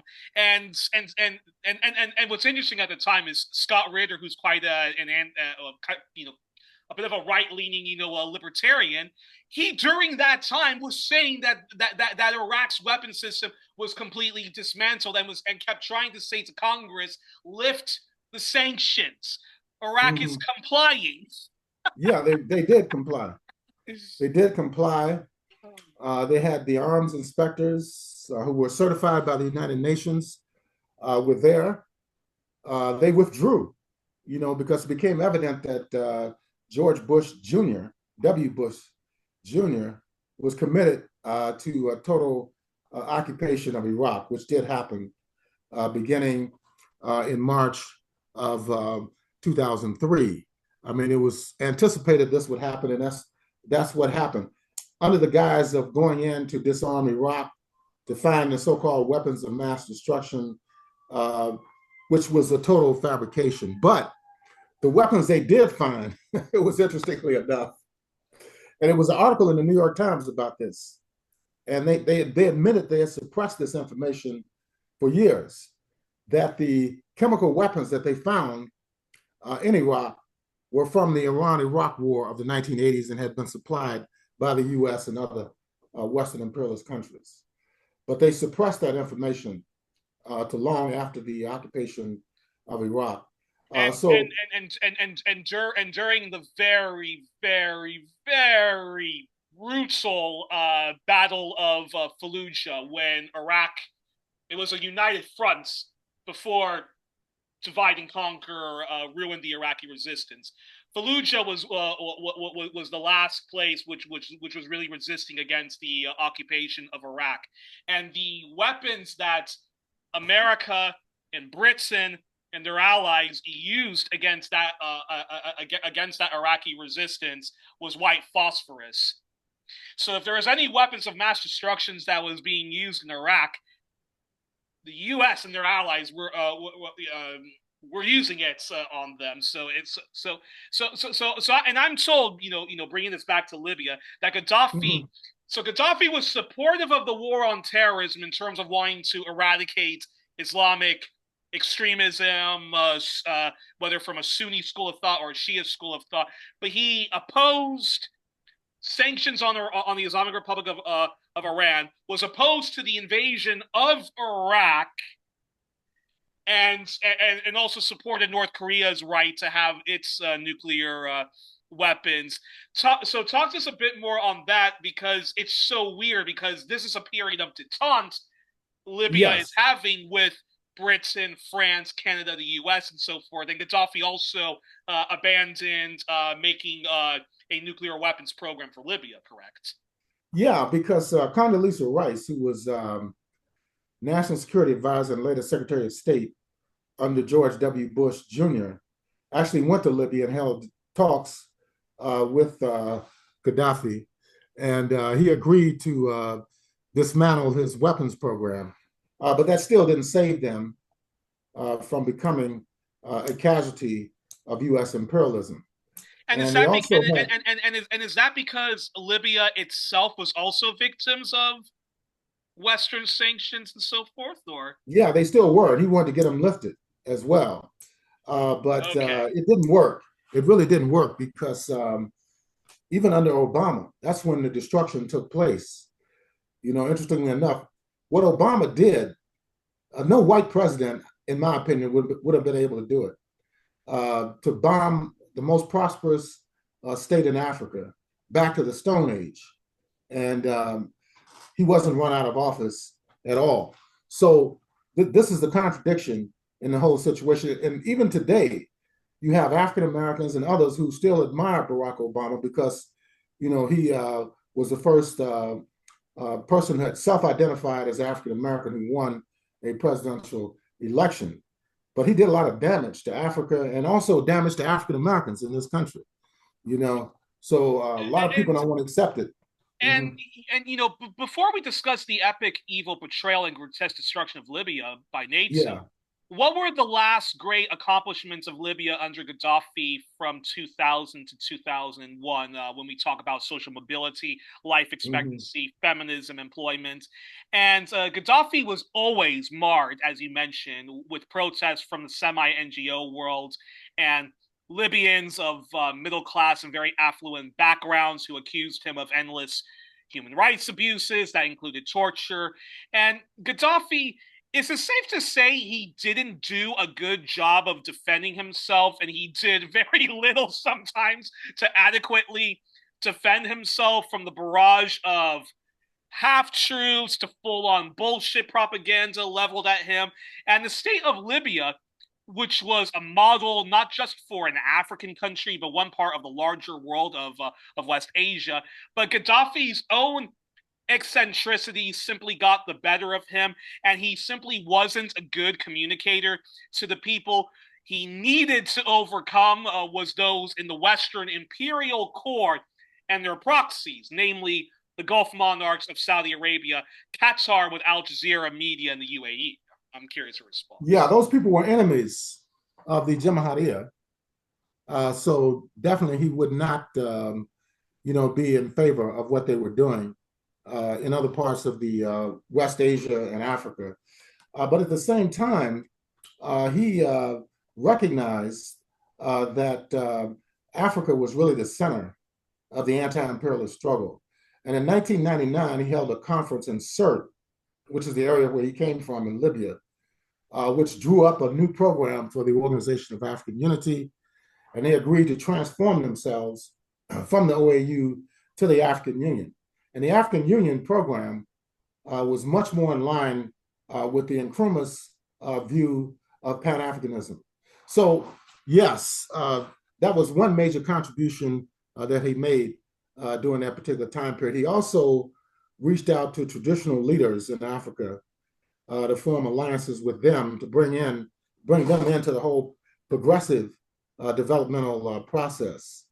But during the 2000s, there was consistent economic progress. In fact, there was a Libyan sovereign fund, sovereign wealth fund, which had well over 180 billion dollars in it. Unfortunately, a lot of the money was in Western financial institutions, and it was seized during the counter-revolution in 2011. But yes, they made tremendous economic progress. And even at the time of the counter-revolution, they still had, by far more resources than any other country in Africa. But then I got to ask this question before I get to this second to last question. So I have to ask this bonus question then. Okay, how do I ask this? When it comes to Gaddafi's supposed human rights abuses and so forth like that, I think it is safe to say that it was an authoritarian project. But should we? I mean, okay, if you want democratic reforms, I mean that's all good. But is that actually a tiny part of his legacy? In that most of Gaddafi's legacy is actually one of positivity. And if there was any inadequacies in how wealth was distributed, if there was still, racism that Arabic Libyans had towards Black Africans, that's not really the fault of Gaddafi. That's more the fault of just sanctions and the fact that when it comes, you can have even great socialism or socialist policies, but you still have to overcome the evils of people who are, queerphobic, misogynistic, and racist, anti-black racism, anti-indigenous racism, and so forth. I'm very curious. Yeah, I think so. Yeah, I mean, he wasn't perfect. The Jimhuriyah was not a perfect system, but it is by far superior to what has existed in Libya over the last decade and a half. Right now, they cannot even form a unified state. You still have the country divided pretty much into three different regional areas, which were imposed, by the Ottoman Turks and by the Italians. The Cyrenaica in the east, which you have Tobruk and Benghazi, and then Tripolitania, which is in the west, where Gaddafi had a very strong base, and in the south, Fezzan, which was the strongest base, in my opinion. So they have not been able to form a unified government in the last 15 years. So it's the United States, it's France, it's Britain, it's Turkey, it's the reactionary Arab states that are responsible for that, for destroying the country, even as a nation state. They have not even been able to come together under, even a moderate or conservative government. It just hasn't happened. And one person that possibly could have reunited the country was Saif al-Islam Gaddafi, who was just assassinated several weeks ago. So there was discussion about him because he was playing a role in trying to negotiate differences between the various factions inside the country. And at one point, it had been decided that he was going to run for president in a multi-party, multi-candidate election, but it never happened. They've never been able to hold an election, a national election inside Libya. And you got the guy in the east. Well, that's actually a perfect. Yeah, go ahead. Actually, that's actually a perfect segue then to this, which is we now come to the NATO Libya War of 2011. Tell us, what do you think that war was about, and what are some of the big lies that sadly even countless left-leaning outlets like Democracy Now, Vice Media, the semi-NGO World of Human Rights Watch, which should be called Human Rights Fraud, Amnesty International. I'm sorry, Amnesty International. And then Al Jazeera. Wow. I mean, Al Jazeera Arabic They were was so awful. was so openly engaging in hideous junk journalism and was actually giving a platform to pro-fascist and sectarian people.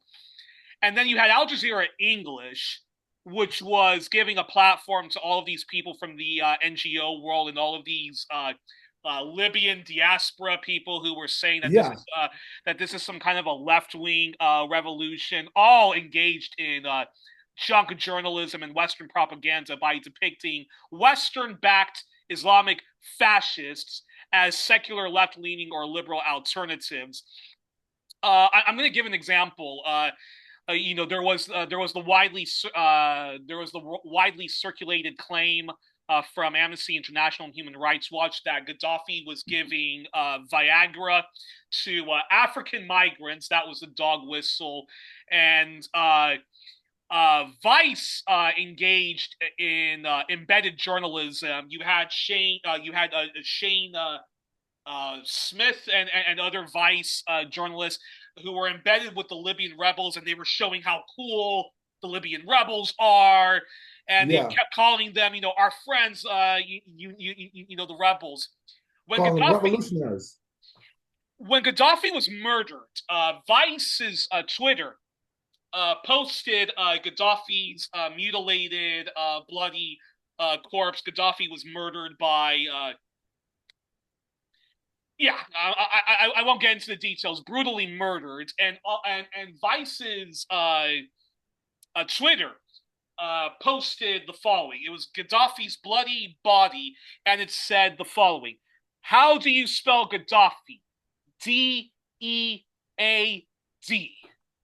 Yeah. Your response to all of that? Well, all that was going on. Hillary Clinton, who was Secretary of State, laughed, about the execution of Muammar Gaddafi. So yeah, that they were all involved in that. Barack Obama, Yeah. Hillary Clinton, She said. David Cameron, Clinton said, "We came, we saw, he died." and she Just laughed. before a CBS CNN interview. Exactly right. And she did not win the 2016 elections, which they had planned. In exchange for supporting Obama in 2008 and making her Secretary of State, they in turn had to turn it over to her in 2016, which was disastrous. And that's how we wound up with a first Donald Trump administration. So the Democrats were largely responsible in many ways for that reactionary failure. Yeah. But yes, it was very destructive. They killed anywhere between 50 to 100,000 people. They displaced possibly 2 million people. And then after Libya was destroyed, you had the spreading of these counter-revolutionary jihadist groups throughout West and North Africa. Mali was the first target of them. But there are other, Niger, they are there. In Chad, they are there. And So and and did a good friend of the show, Eve Engler, who did, I think I think he's done one of the best books a white leftist has done on Africa, its relations, particularly with Canada. right, But it's really an exploration to how the West treats Africa. right. And Eve said that the African Union itself, countries which were led by far right Western proxies, other countries which were, non-aligned, some that were much more left-leaning, but were engaged in neo-imperialism, all said repeatedly to the European Union and to NATO, do not invade Libya. We have found a way to bring peace between Gaddafi Mm-hmm. and the so-called protests. But even that, I even challenged that there was genuine grassroots people who were protesting against the socioeconomic conditions. Dude, Libya is one of the best countries you can live in Africa, let alone North Africa. So I still challenge that, and I got into a huge argument with ChatGPT, who was trying to argue with me that there were legitimate grievances of people protesting in Libya, and I repeatedly. Where? First time I've ever had to argue with ChatGPT, because I do a lot of research with ChatGPT, and I kept saying to it, like, I'm sorry, I had to disagree with you. The rebels were all exported into into into Libya. So yeah, your response to that. Yeah, the main story was that when the first month of the war, the reactionaries were being defeated. They had been pushed all the way east to Benghazi, and they were saying, "Well, we have to send in NATO and the U.S. and whoever else because he's going to massacre, thousands of people in Benghazi." There was no evidence of that whatsoever. So these were the lies they were telling, and they even got some African states on the Security Council to vote in favor of a no-fly zone, which was absurd. And then after it happened, Jacob Zuma, who was president at the time in South Africa, went to Libya and met with Gaddafi, and also wanted to go to Benghazi, but the security situation was not conducive. So the African Union Commission chair at the time was from Gabon, and he was saying, no, we shouldn't. They said they took a position that they should not destroy the state. But the mistake they made was to support a no-fly zone. Because a no-fly zone is nothing but a code word for regime change, mass murder, structural destruction of the infrastructure of a state. They did the same thing in Iraq. Yeah. They established a no-fly zone over Iraq, and they could bomb whenever they got ready. And this usually accompanies sanctions, like the UN Security Council Resolution 1980 and 1983 were both resolutions which imposed an arms embargo on Libya, froze Libyan assets, and also set up a no-fly zone over the country. And it was very, very destructive. And all the money that Libya had was stolen, by these Western imperialist states. So it's really a tragedy of what has happened over the last decade and a half. Yeah. This constant story that we kept hearing that Gaddafi was giving Viagra to his African mercenaries. Yeah, like there were no Libyans in the army. Yeah, and they said they were giving them Viagra so they could rape women. And Yeah, like there are that's no what they were such saying. things as black Libyans.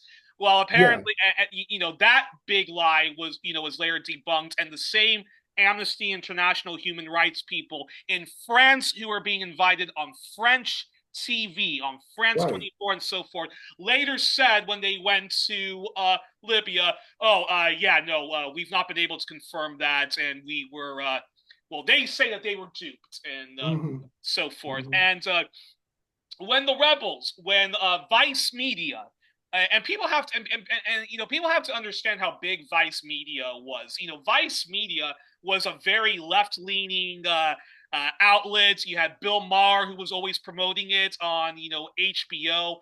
And for people who may not remember, the generation of millennials at the time, the kind of leftists like myself, or people who were gravitating more towards the left at that time, we were big fans of, Matt Taibbi and so forth, because of his, his cynicism. He was left leaning, and he would curse, and and all that stuff. And Vice was basically, targeted at millennials, people in universities and so forth like that, and left leaning folk, because they would sometimes do good stories, but on Libya, they were very pro-war on Libya, and they were Yeah, very much, supportive of the overthrow of Yanukovych in Ukraine. And even though there were Nazis and people waving pictures of Nazi collaborators like Stepan Bandera, they were all yeah, saying this is a people power revolution.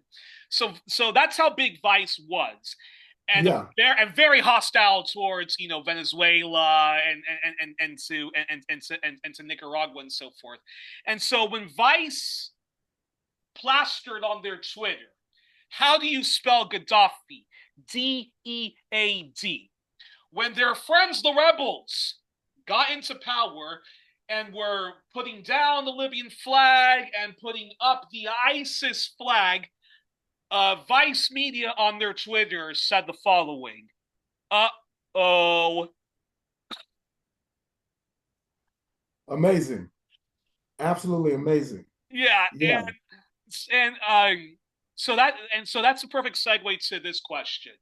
Since the murder of Gaddafi and the destruction of Libya, talk to us about Libya currently, because to say Libya, and I'm stealing my friend Boyan Stanislavski when he describes post-communist Eastern Europe, Yes. post-communist Russia, he describes it as a civilizational downgrade. And to say Libya has experienced a civilizational downgrade is an understatement. Yeah, it's putting it mildly. And, there was hope that Gaddafi's son would mount a comeback, but he was recently murdered. Talk to us about the circumstances of his death. So talk to us about Libya currently. And before you do, I have to mention Nicolas Sarkozy, the former French president, of the right-leaning party of Jacques Chirac and so forth. The UMP, they're now called the Republican Party. This right-wing dingleberry who destroyed Libya, he only officially, he indirectly, has sort of been held to account for his crimes against humanity, because he was thrown in jail and found guilty of accepting uh, um, money that Gaddafi had given him, illegal money Owned. that Gaddafi Yeah. had given him, and he was found guilty by a French court of accepting illegal money from Gaddafi for his presidential campaign. He was only in jail for, I say 4 days, but Google AI says he was only in jail for 20 days in solitary confinement, so that he wouldn't be with the general crowd. And he's Oh yeah. already he's out on appeal, by the way. He's out on appeal, by the way, and he's preparing a book. He's preparing a book to talk about his experiences 20 days in jail, and and Sarkozy in this book describes the political witch hunt and him being jailed. He compares it to the Dreyfus affair. So Absurd. so again, Totally you're absurd. so But he so, so again, yeah, your thoughts on the demise of Libya, and your reflections on Libya under Gaddafi, and what the Western do-gooders have done to Libya, and of course the murder of his son, who was trying to mount a comeback and whatnot. yeah, the problem is that they won't accept responsibility for what they did. It's hardly no media coverage of what has happened in Libya since the killing of those four CIA agents and the U.S. diplomat in Benghazi the year following the counter-revolution. So they just turned their backs on the whole situation there. And it's really unfortunate. And even some of the same people, the Democracy Now! Crowd and others, have never accounted for any of that. They never have. That's why I don't support Democracy Now! Because I think they're misleading people in terms of particularly international affairs. They don't support any genuine revolutionary state or organization. They're But pretty hostile to Iran and other states too.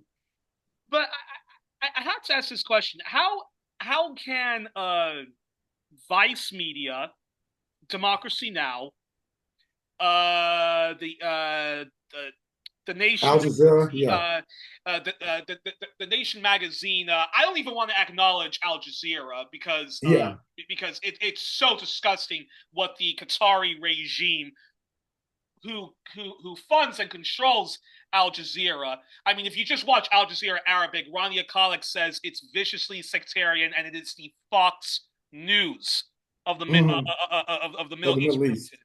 So I don't even want to talk about Al Jazeera Arabic, Mm-hmm. but Al Jazeera English is just is just Democracy Now with I mean, but Mm-hmm. but Libya very quickly fell into chaos with very much like Afghanistan after Yeah. after the Mujahideen won their war against the communist governments. You had different factions of Islamists who were, killing each other, chopping each other's heads off, enslaving women, making little boys do dances in front of much older men, and engaging in, a violent, pedestry and stuff like that. So Libya very quickly Mhm. went into chaos. I just don't get how how democracy now and all of those left leaning outlets can look at what happens in Libya and still say we have to overthrow the Syrian Arab Republic of Syria. Your yeah, your response to that? Well, I think part of it is the bourgeois outlook of people who live in the West. Also, the whole notion that somehow the values of the West, now they may not be conscious of this, that the values of people who live in the United States and England and France are somehow superior to people who live in Latin America, Africa, and Asia. So that's part of it, I believe. And also, you have to look at the funding too. Where does the money come from to maintain these media outlets? That's another question. Because if they have to take into consideration where their funding is coming from, then of course certain positions they cannot take. Usually with foundations, they say, okay, well, this year they have a meeting of the board of directors, and they say, okay, this year we're going to fund issues related to police community relations. Then the next year they may say, yeah, we'll do that, but we're not going to provide any money to people who are calling for the defunding of the police. Yeah, These are the type of games they play. They may start out saying, oh, yeah, it was a rebellion in 2020 in the aftermath of the police execution of George Floyd, the police execution of Breonna Taylor, the vigilante killing of Ahmaud Arbery. Okay, that's hot. We'll give a lot of money to Black Lives Matter Incorporated and other groups. But then when Biden gets elected, then there's a whole different focus. Biden got in 2020 largely because of the George Floyd rebellion. yeah. But the first year, he didn't say too much about it. The second year, at the State of the Union address, he got up and said, we don't want to defund the police. We want more money for the police to invest in training and equipment and so on and so forth.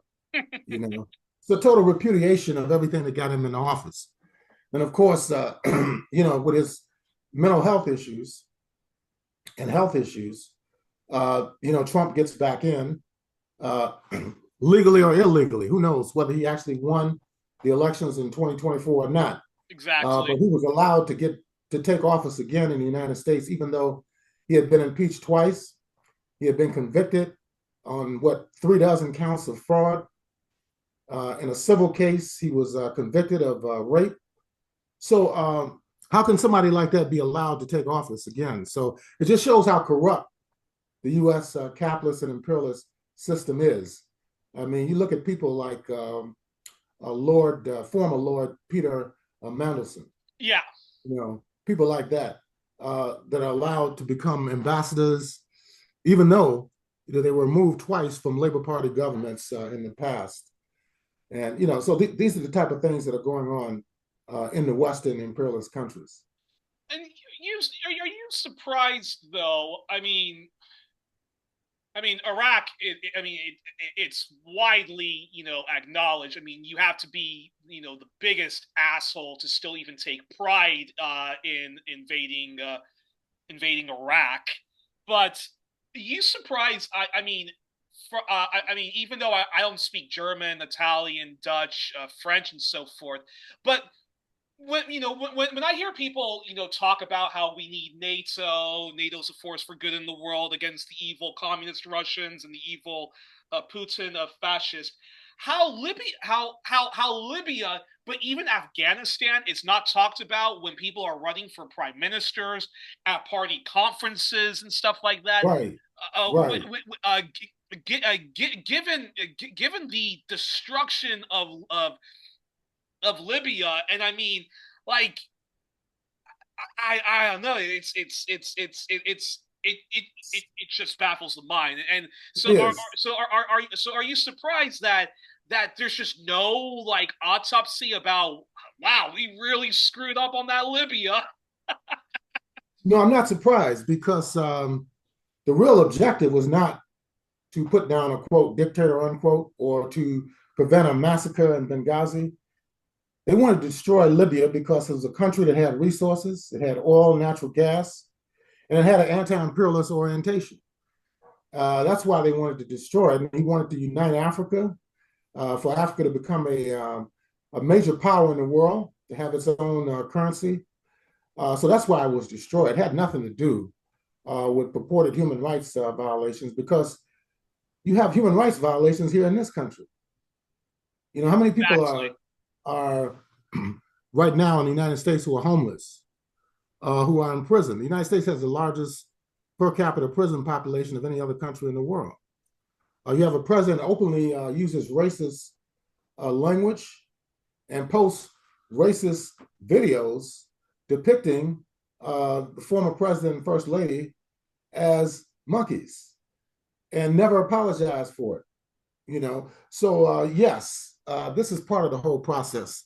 The brainwashing and other forms of mind control are still very, very strong in the United States. That's why there's no real, as you said, autopsy on the Vietnam War, on what happened is incorrect position on settler colonialism in Southern Africa. Both Iraq wars, there's never really been a reckoning, on the part of the United States ruling class in regard to the failure of that. Libya, Syria, the same situation. And now they're on the brink of doing something similar against the Islamic Republic of Iran. But they want to destroy Iran because it supports anti-imperialist struggles that are taking place around the world. They support Yemen, they have supported the Syrian government, and they support the resistance in Palestine and in Lebanon vis-a-vis Hezbollah. That's the reason why they want to destroy those countries and their governments. It has nothing to do with democracy or lack of democracy. The real reason is that they see it as a power struggle between the West, which is declining in regard to its influence and its economic power, and those emerging economies around BRICS and other states, which represent the future of international relations. Because Final there's no future in what Trump is doing. You can't, impose tariffs on all these different countries and expect to have economic growth. You can't, destroy countries and governments around the world and expect there to be a situation where there's economic growth, even within the capitalist states themselves. final Look at question. Britain. Look at the economy in Britain, Yeah, in France. They're in very, very bad shape yeah. economically. And yeah, exactly. I completely agree with you. But that said, it's incredible. Whatever criticisms I have for Jeremy Corbyn, I'm going to park that. Yeah, I'm going to park that for a moment. But it's incredible that a guy like that, who has spent his entire life more or less fighting for the working class and the very precarious middle class in Britain, who was against the Iraq war, he's against all forms of sanctions, he's against NATO. He once upon a time was a Lexiteer because he recognized that the European Union was a pan imperialist neoliberal outlets, and he's been on the right side of most issues, including Libya, and yet the electorate, because of an avalanche of propaganda, yeah. supports Boris Johnson. The working class even votes for a Boris Johnson, all because he claims he's going to get Brexit done. That's stupid nationalism. But also, like, this is a guy who has spent his entire life supporting the very economic policies which have crushed the working class and the precarious middle class and so forth. Also supported the destruction of Libya and Iraq and so forth, and yet the electorate votes for that guy over a Jeremy Corbyn. Yeah, So, exactly. And even Sir Keir Starmer, yeah. he's pro-Zionist, and he's backed off a lot of things that he had said they were going to do 2 years ago when they were elected. The Labour Party won overwhelmingly. Now, the recent by-election they had yesterday, the Green Party won, Yeah. By a substantial margin. So it's be interesting to see what happens in Britain in the next few years. But all of those parties in Britain, I don't know about the Green Party, but Caroline Lucas had a terrible position when it came to Syria. Yeah, But I know, during the David Cameron reign of terror, the Conservatives, Labour, and Liberal Democrats, even the SNP, the of Scottish Scotland, yeah. National Party, all unanimously supported the destruction of Libya. It's awful, And really none of awful. them. I mean, Hmm. Brexit is still a very thorny subject in England. Any politician who supported Brexit, they get more hounded for that than Yeah, about the destruction of Libya. of course. So, so, Yeah, so I agree.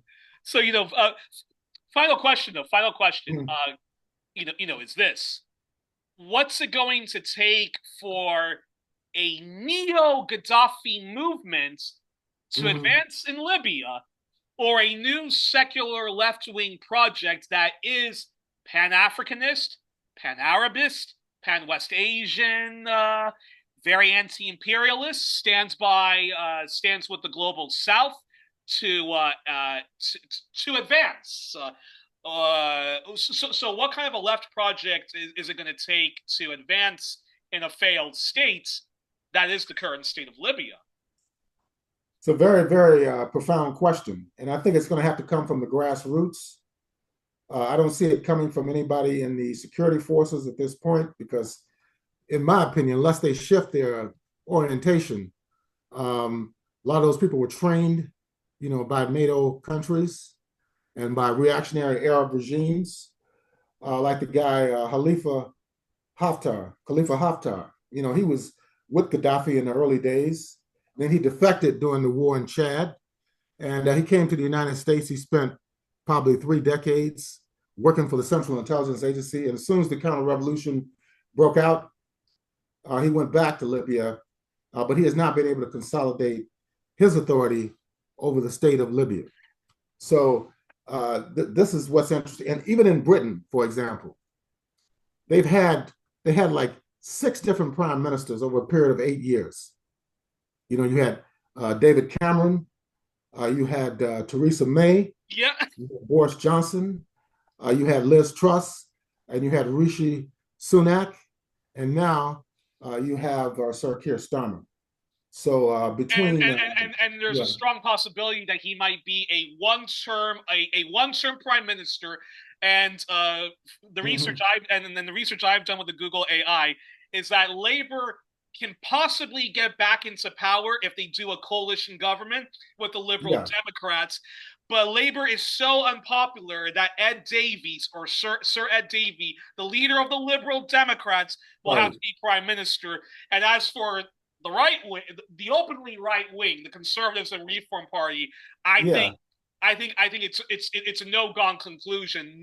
Neither of those two parties are going to be able to have a majority. They're gonna have mhm, to do a coalition, and yeah, not yeah, Nigel Farage, funnily enough, was against the war, was against the NATO coup in Ukraine. He was against overthrowing Assad in Syria, was against overthrowing Gaddafi, but he doesn't want any of those refugees Yeah, in his country. And he advocates for a net zero immigration. But you really can't believe that because look at Trump. There are people in the United States who voted for him because he said he was against these, quote, never ending wars, unquote. Yeah. And what is he doing now? He's declared war on Venezuela. He's trying to strangle Cuba. Yeah. He's trying to provoke a war with Iran. He bombed Iran. So it's a lie. What they're saying is complete lies. And even the stuff they're doing in Africa, for example, is a complete failure. I mean, look at the Democratic Republic of Congo. They claim they had ended the war. The M23 Rwandan attacks on the eastern DRC, and it's still going on. And they haven't done anything, none whatsoever. He claims that he's in the State of the Union address the other night. He said he has ended 8 wars. I mean, it's just blatant lies. But in that sense, what's it going to take then for a neo Gaddafi movement or some kind of a secular Pan-Africanist leftist movement to come in Libya, given that Gaddafi's son was, murdered? Yeah, it was targeted assassination. And there was one report that the British and the French were involved. I haven't been able to look into it too deeply, but the fact that they killed his father, it wouldn't be surprising at all. But I think it's going to have to come from the grassroots. I think the people in the south of the country and the west of the country have the best opportunity of reconstituting some type of progressive or revolutionary government in Libya. But it's going to be very, very difficult situation because once you dismantle the structures of a state, it's very, very difficult to, put it back together again. And that's the major problem as I see it. And given that it's given that it is Black History Month and the indigenous Black Libyan community is basically facing a genocide. I mean they've reintroduced slavery and so forth slavery and so forth like that. Do you know if obviously people should join organizations like the UNAC, the organization that you, Glenn Ford and Margaret, the United Action. Yeah, the United National Anti-War Coalition. I'm no longer involved with it, but I was there when they were formed in 2010 in Albany, New York. Yeah, I don't know what their position is right now on Libya. I'm sure. The question I wanted to ask is obviously we need to join anti-imperialist organizations like that, right. Black Alliance for Peace, and and so forth like that. That's what we in the West do. But when it comes to the plight of any kind of Libyans, but particularly Black Libyans, is there any organization you know of that we could try to reach out in case there's someone that's trying to flee Libya and needs help to become a a refugee or a documented worker here in Europe or North America? No, I'm not aware of any right now. I think the major problem there is the human trafficking that's going on. And a lot of people from other African states are being trafficked through Libya to the Mediterranean, and then, of course, through Southern Europe. Wow. And now a lot of people have died over the last 15 years in that whole process. Some of the European countries have even paid some African countries, like Tunisia, for example, to assist them from having to capture people in the Mediterranean. But it's had a tremendous impact on Europe and the United States, the whole migrant problem. You got people like the National Front or the National Rally in France, which runs on an anti-immigration program. The AFD in Germany, similar situation. Reform UK and the Conservatives in England are running on the same platform. And even the Labour Party, they're not militantly defending migrants who are being attacked, racially profiled, and so forth. People are still having demonstrations outside of areas where migrants are being held. So it's created a big problem within the Western imperialist countries, but it is their fault. If they had not gone into Afghanistan, if they had not destroyed the government in Syria, in Libya, their attacks on Yemen and Libya, and all the horrendous economic policies that have created havoc in countries in Africa, that is the real reason why you have so many people leaving West Asia, Central Asia, and Africa to try to get into Europe, particularly Western and Central and Southern Europe and North America. That is the real reason. So it's like what Malcolm X said, the chickens coming home to roost. You know, they claim that this guy who's an industrialist in England said a couple of weeks ago that the UK was being, quote, colonized, unquote, by migrants. Yes. It's absurd. It's really absurd. You know, and he was. Yes, it was one of the owners of one of the popular football teams, Manchester United or Manchester United. Yeah, right. Made that statement. Now he's at the end. He says, "Oh well, I'm sorry that some people were offended," but he never said he was sorry for saying what he said or that he was incorrect in making such an assertion. I mean, it's absurd. You know, Britain, which had one of the largest colonial empires in human history, is accusing the oppressed people who are fleeing their countries because of the horrendous conditions that have been created by imperialism of being colonialists. So it's absolutely absurd. Yeah, But and and Reform UK recently about 3 or 4 or 5 former conservatives, people on the very far right of the Conservative Party, have joined Reform UK. And before, Suella Braverman is one recently. Yeah, exactly. Home Secretary. Cruella Braverman and Robert Jenrick, both of them before they joined Reform were saying things like, we don't need to just have Brexit. We need to get out of the European Court of Human Rights, and we should even rip up the United Nations Special Declaration on the Rights of Refugees. So the kind of crazy xenophobic stuff is all becoming, normalized. And of course, Nigel Farage, of Reform, has run explicitly on we need to have net zero immigrants. Right. Exactly.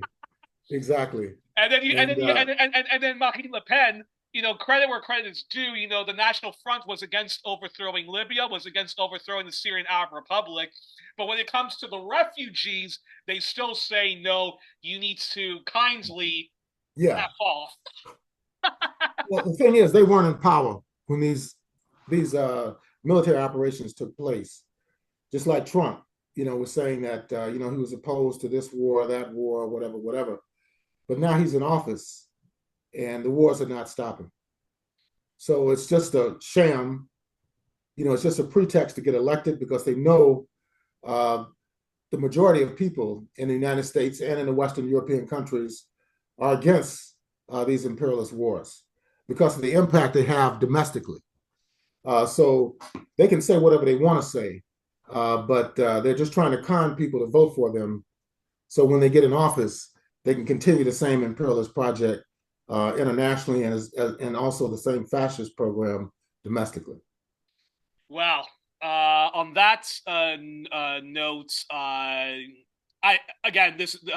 this is why you have to be an anti-imperialist and a radical anti-imperialist, and this is why I say, hands off the Islamic Republic of Iran, and and as Eve Engler says, if you want foreign policy, you want a foreign policy reset, you want to get rid of NATO, and then then people ask, well, what are we going to do? First, do no harm. That is the ethos that we should be, advocating. Yes. Well, Well, we were joined on this edition of One Plus One with Abayomi Azikiwe of Pan-African Newswire and Black Agenda Report, longtime historian, independent journalist, Pan-Africanist leftist, and anti-imperialist activist. Don't forget, folks, to donate generously to Abayomi and Black Agenda Report, and please do the same for One Plus One. Again, please share us widely across social media and email. Facebook blocks me from sharing sometimes, so please, share. Helps us immensely. Next week, the country on our journey across the continent is Chad. Join us then. And again, folks, happy Black History Month. And just want to say, rest in peace to the following people. Rest in peace to Canadian actress Catherine O Hara. Rest in peace to Robert Duvall. And folks, if they want to see an incredible film of Robert Duvall, they should check out The Apostle. Good night and good luck. And also, rest in peace to Martin Short's daughter who died by suicide. Our sincerest condolences to him. And on this Black History Month, I actually also just want to say the following. Remember, folks, mental health is health.